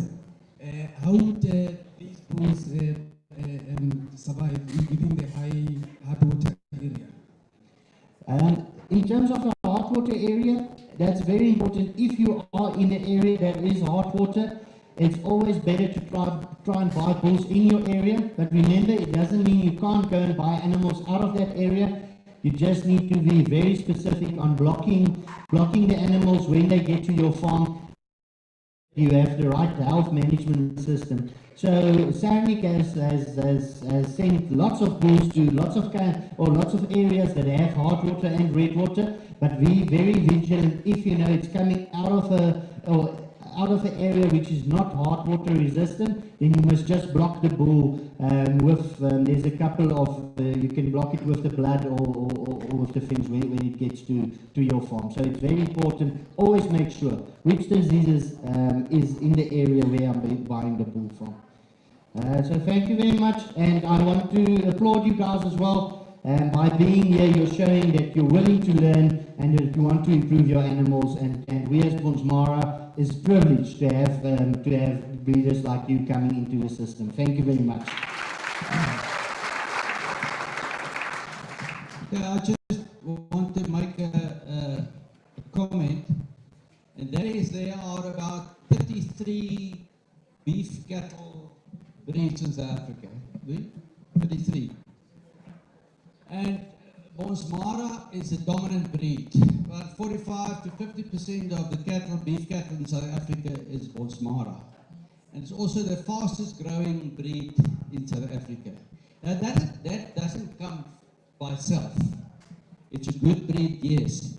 But we've got people in the office, we've got a CIO like Louis, who drives this initiative.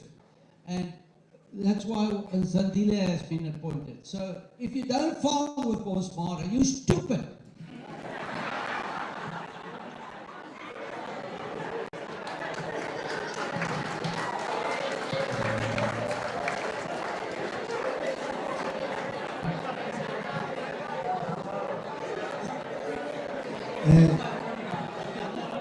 Thank you very much.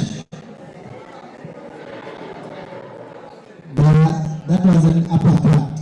I don't know how you come back from that one if you are not breathing with a Bonsmara. So, thank you very much. I'm just going to have a few announcements. This is the last part. The first part is the last of the first part. And some might leave, but we're going to have graduations of the farmers from the ABSA project after this one. After we're going to go to lunch now.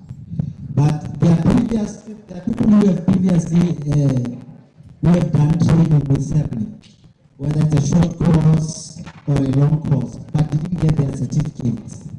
So we have certificates outside at the gazebos. Everyone should go there and check if their certificate is not there. We have a lot of certificates that people didn't come and collect. The other thing is that we've got ABSA farmers. After ABSA farmers, we are going to be graduating. They say at 2 o'clock, but I will say at around 2:05, after lunch, come to this tent before we all come back, because then there must be registration and everything and the administration so that the graduation can go proper. And then, we said we have an auction next week, Friday, on the 3rd. You heard what they said, if you don't bring with Bonsmara. For those who are interested in coming to the auction next week, they should go to the tent. There's a lady called Bore, and you should register your name, and from there you'll also get a catalog. So a catalog of everything that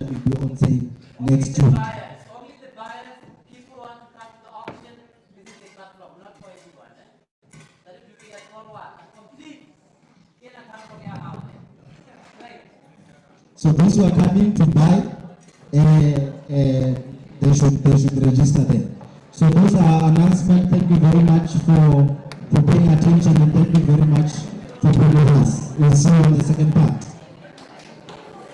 So the second part, we are coming back at 10 past 2. By 10 past 2, we are coming back for the second part.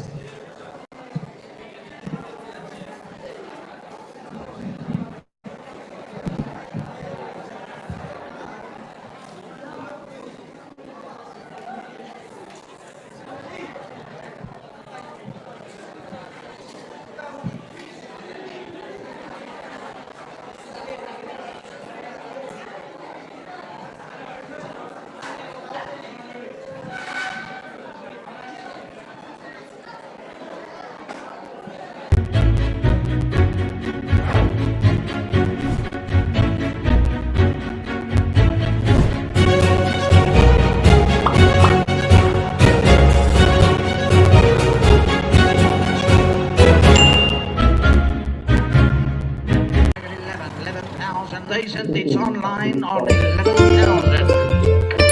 11,000.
I can build a business for future generations.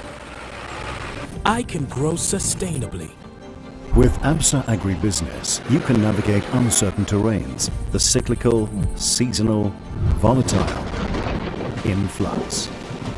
You can look ahead, see new patterns, embrace change.